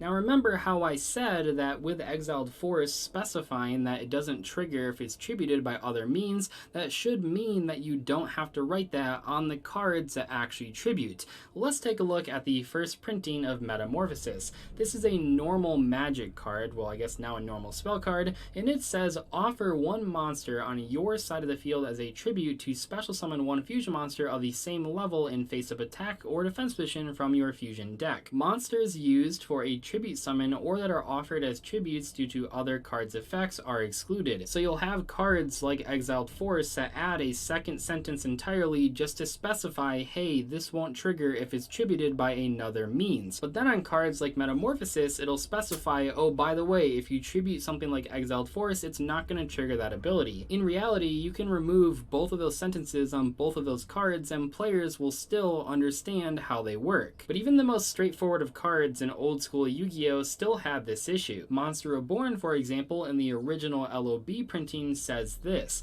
select one monster card from either your opponent's or your own graveyard and place it on the field under your control in attack or defense position face up. This is considered a special summon. Of course, a lot of this original text isn't actually necessary. For example, with special summoning monsters, Konami eventually figured out that if they don't specify the position or they don't specify if it's face up or face down, it basically is assumed by default that means face up, and also that you get to choose what position it's in. That meant on cards like Call the Haunted, they could clarify, oh, it is special summoned in attack position, and for cards like Shallow Grave, it says face down defense position, but for cards like Monster Reborn, you don't actually have to clarify that, which makes the effect a lot shorter. Compare this to the most recent printing of Monster Reborn that simply says, target one monster in either player's graveyard, special summon it. Monster Reborn doesn't have to specify whether or not it summons the card face up or face down, and they don't need to clarify if it's an attack or defense position because we get to choose. Instead of writing that information on each individual card that special summons like Monster Reborn, you can simply put it in the rulebook and make the text on cards a lot more concise. A lot of people, myself included, really enjoy the old school text of Reinforcement of the Army. This says, move one level 4 or lower warrior type monster from your deck to your hand. Your deck is then shuffled. A couple things are funny about this. I mean, the fact that it says move instead of add has created some jokes in the community. I guess it gets around mistake. In Thunder Dragon Colossus, it doesn't add the card to your hand, it moves it. Besides that though, the reason this card is so funny is because it clarifies your deck is then shuffled. Pretty much every single old school search card like this one, and like things like Sangan and Witch of the Black Forest, all originally clarified that after searching your deck was then shuffled. Once again though, you don't really need to write that on every single card in the entire game that searches, but rather you can just put it in the rulebook and say, okay, anytime you search your deck, you need to shuffle it afterwards. But sometimes you probably should have more information on the card than you put in the actual rulebook. For example, the original polymerization simply says fuses 2 or more fusion material monsters to form a new fusion monster. This does not give us a lot of information. First off, where do we fuse the monsters from? What does fuse even mean? How do you summon the fusion monster? All of these things were only found in the rulebook, which probably would be pretty confusing if you pulled this card from a pack and had no idea what a fusion monster even was. So the current text for polymerization simply says fusion summon one fusion monster from your extra deck using monsters from your hand or field as fusion material. What's interesting with polymerization specifically though is that I just showed you two extreme examples. The very first version of the card was extremely unclear but also very short, where the most recent version of the card tells you a lot more information while still remaining pretty concise. It tells you it's a fusion summon, it tells you it's summoned from the extra deck, it also tells you that the fusion materials are from your hand or your side of the field. However, there were a couple more half steps between these 2 points. The card has actually had a lot of different ways that Konami has written its effect. For example, one of the half steps in between the very beginning and the very end was this version that says send fusion material monsters that are listed on a fusion monster card from your hand or your side of the field to the graveyard and special summon that fusion monster from your fusion deck. It certainly explains things a lot better than the original version of polymerization, but it's still a little bit longer than the current one that we have right now. Maneater Bug is a card you probably wouldn't expect in today's video. Of course, it doesn't target on the original text, but it also has one tiny bit extra that's pretty funny. This thing says flip destroys one monster on the field regardless of position. Okay, thank you Maneater Bug for clarifying that you can destroy any monster regardless of its position.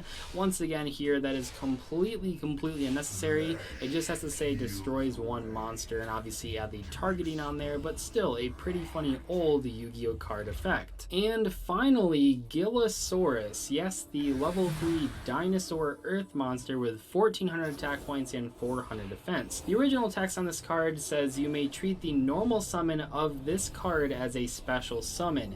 If you select special summon, your opponent may select a monster card from his or her graveyard and special summon the monster to the field. I'm pretty sure this is one of the only cards in the entire game that says you may treat the normal summon of this card as a special summon. That is just so strange and so weird. It just does not make a lot of sense to write it that way.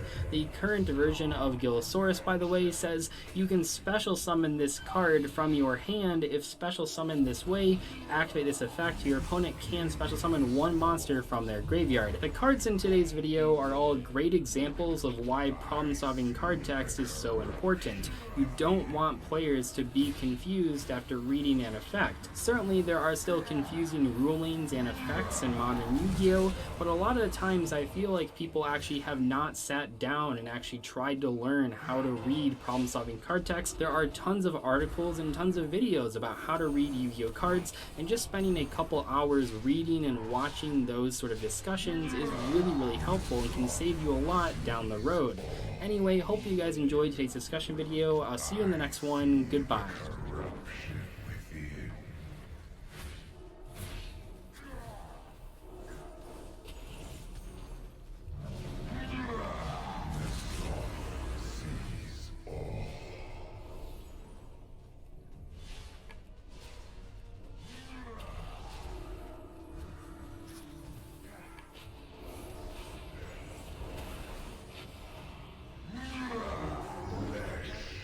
Peels away.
Can I help you?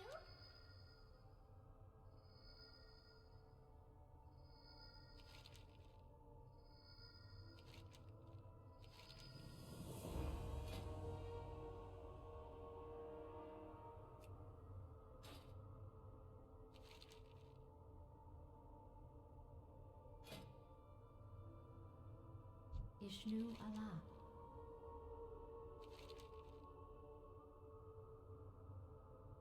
Be careful.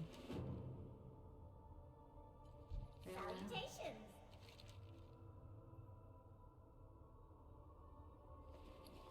You have a great day now.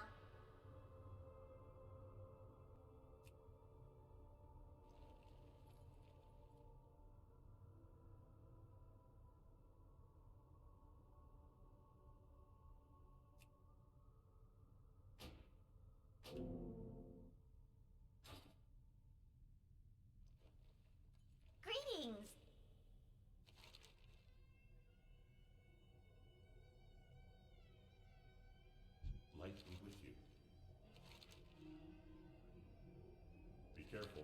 What can I do for you? Light bless you.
It's locked. It's locked. It's locked. It's locked. It's locked.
The boss didn't even make the sound that bosses usually do when you kill them. It just died. Ah, fuck.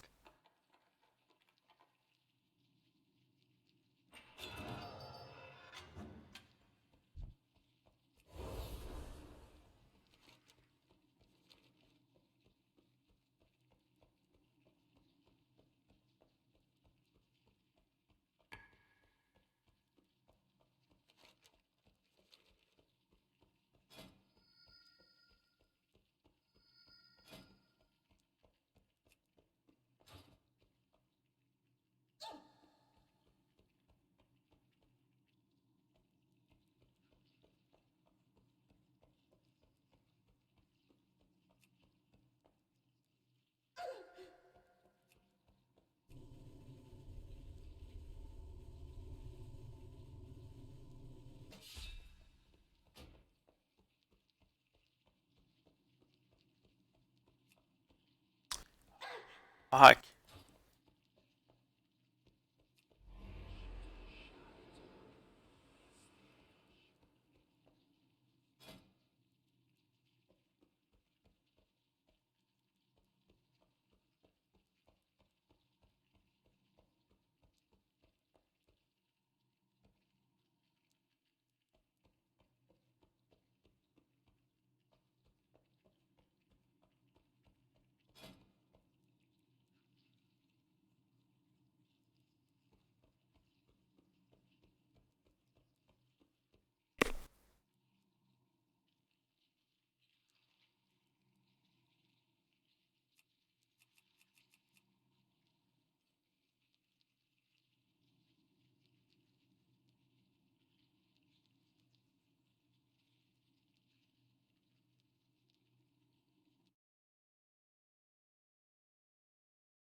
This sucks.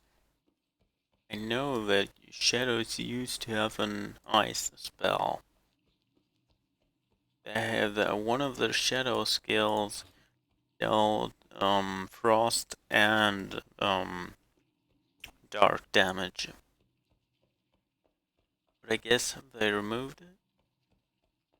Well, at least the frost part. I think it was this, like the normal version of Shadow Word Void.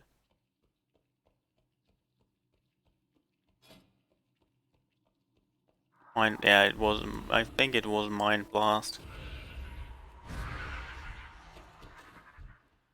I need to get closer.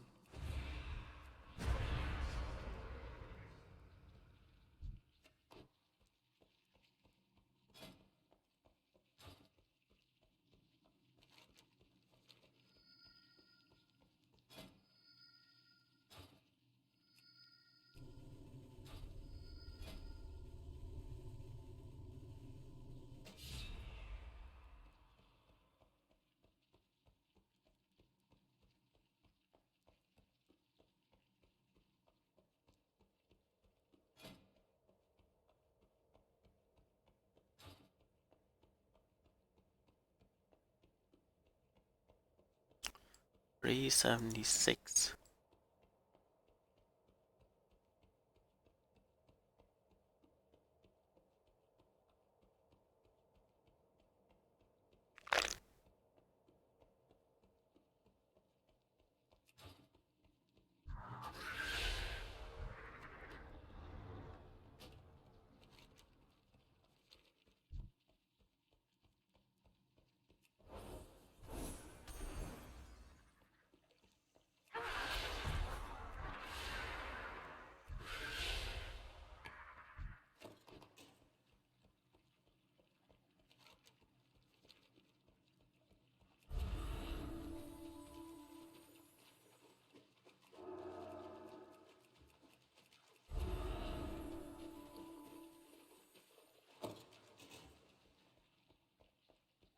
It's too far away.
It's too far away.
What?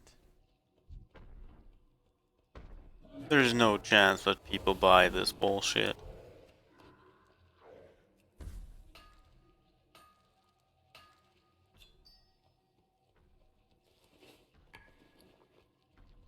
Oh my god, I used to have so many of them. Well, at least 100 or 200. Why would people ever buy this shit? To be honest, I never really knew what you even need this shit for. And I still have no clue what you need it for.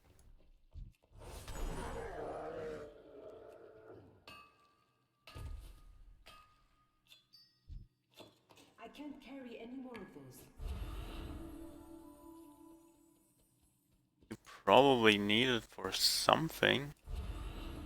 Yes.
I'm out of range.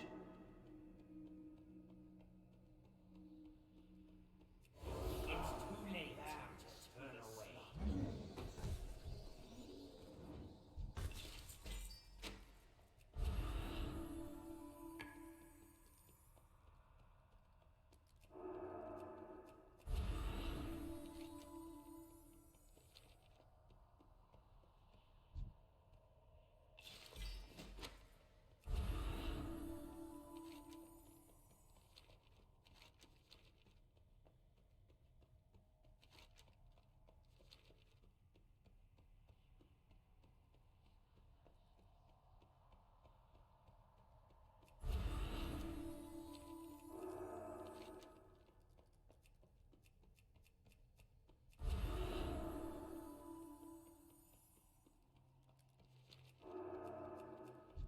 I need to get closer.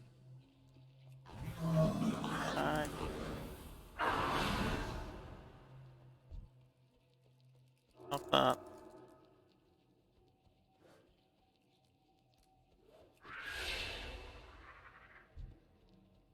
What was that? I can't carry any more of those.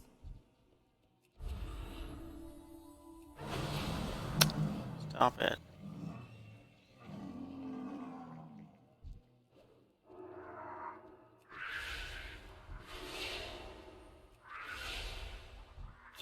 I can't carry any more of those.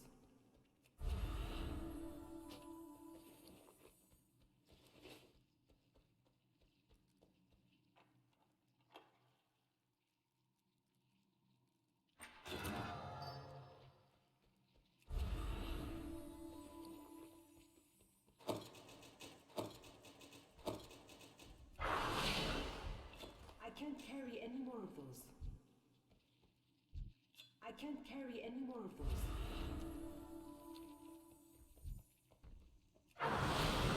Stop it, for fuck's sake, I don't have time for this bullshit. Oh my god. I can't carry any more of those. Also, what? I killed them. Shitting me?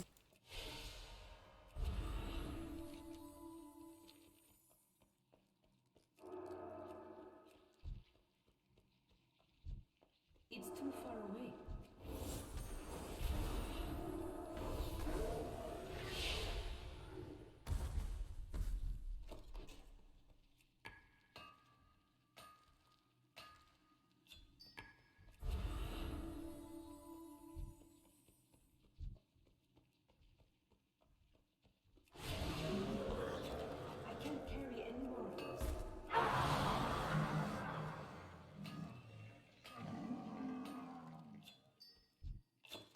can't carry any more of those.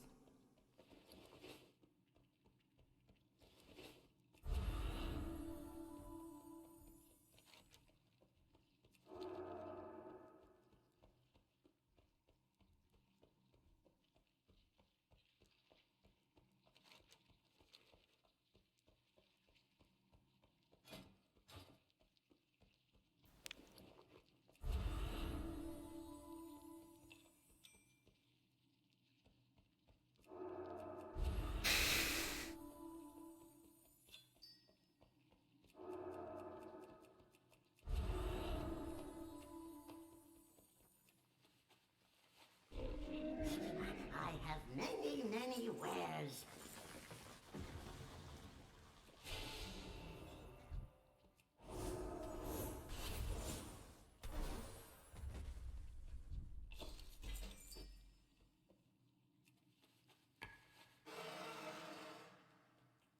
What do you mean you feel like a blood sausage?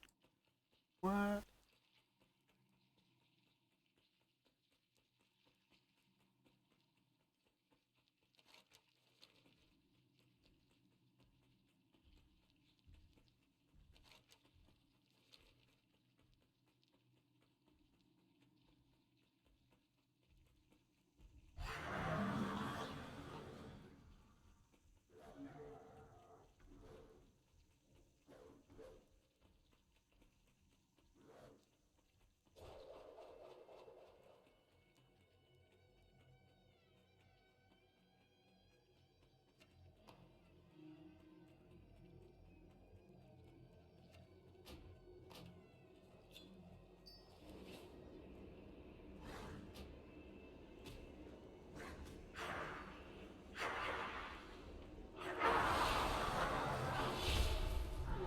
I can't carry any more of those.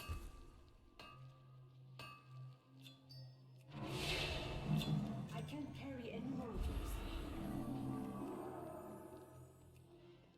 Your courage will fail.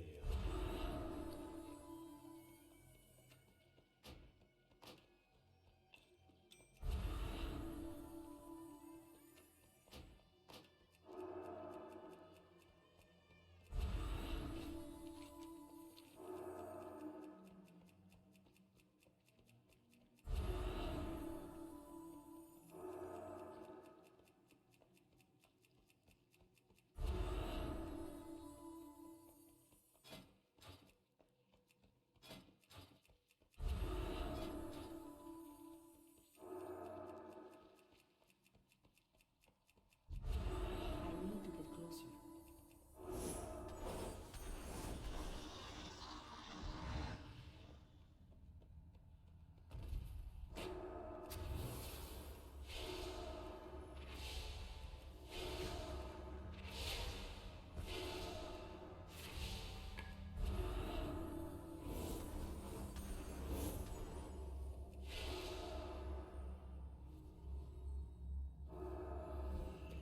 It's too far away.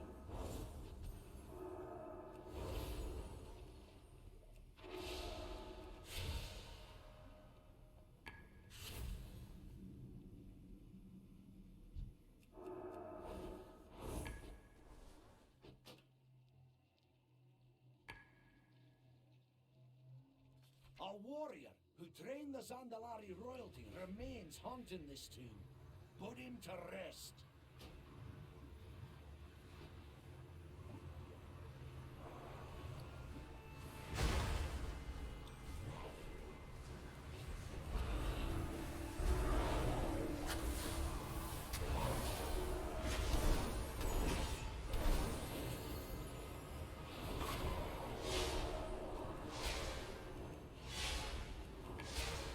I can't attack that.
blood contagion almost wiped out the Zandalari.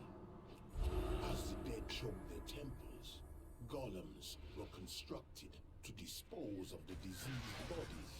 I'm sure we'll have no problem disposing of you.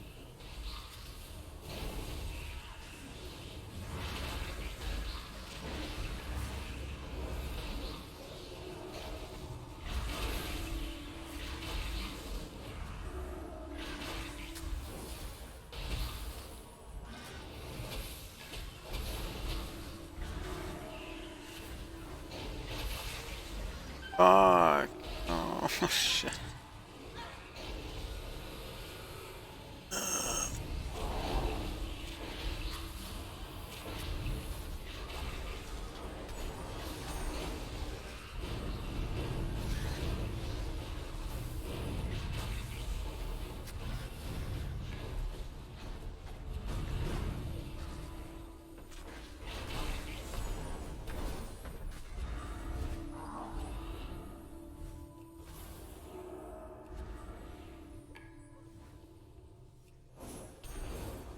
I can't detect that.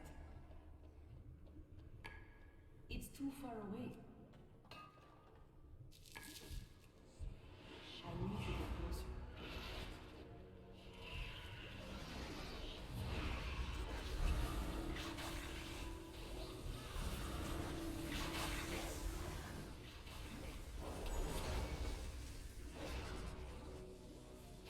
I can't attack that target. I'm out of range.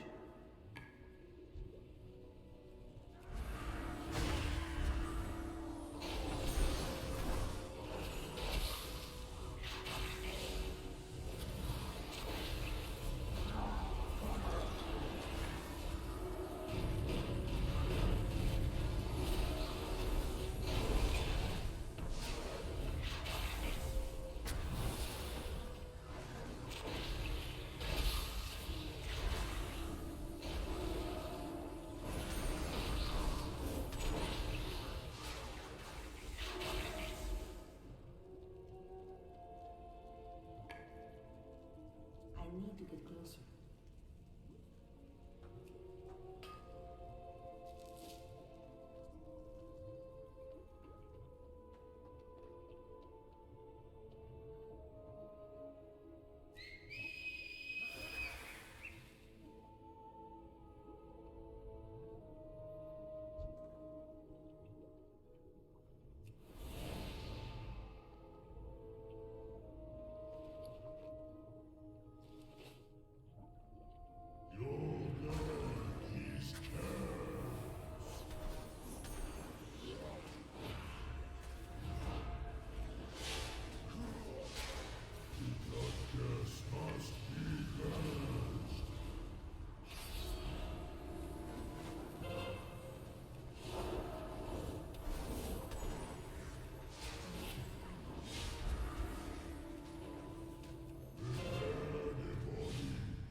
This temple is under Gahul's power.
target.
These intruders will die, but I need not listen to your prattling while I make it so.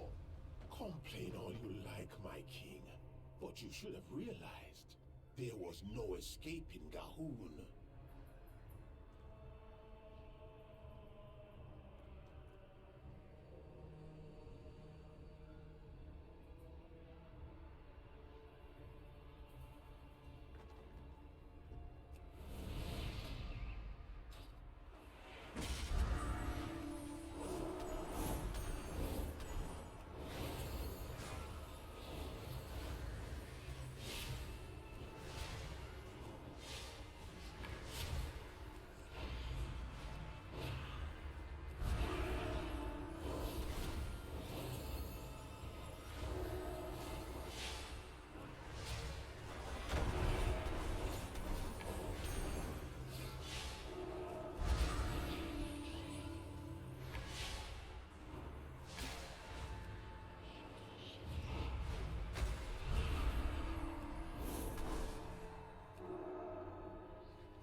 need to get closer.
Well, they were guaranteed.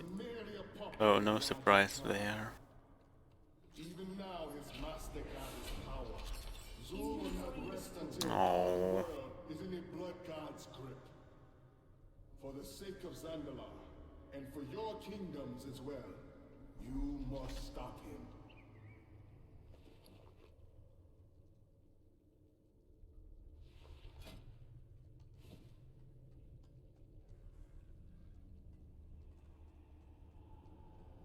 I'm not positive anymore. Oh no.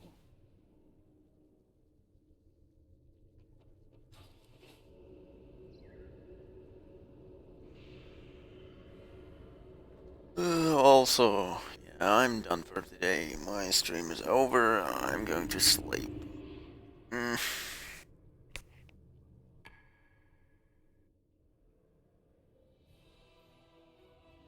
I'ma do the sleepies. Now.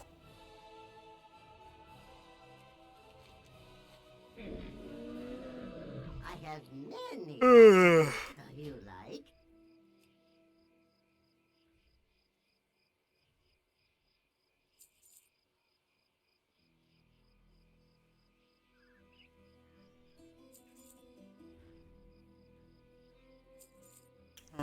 Yeah. Bye.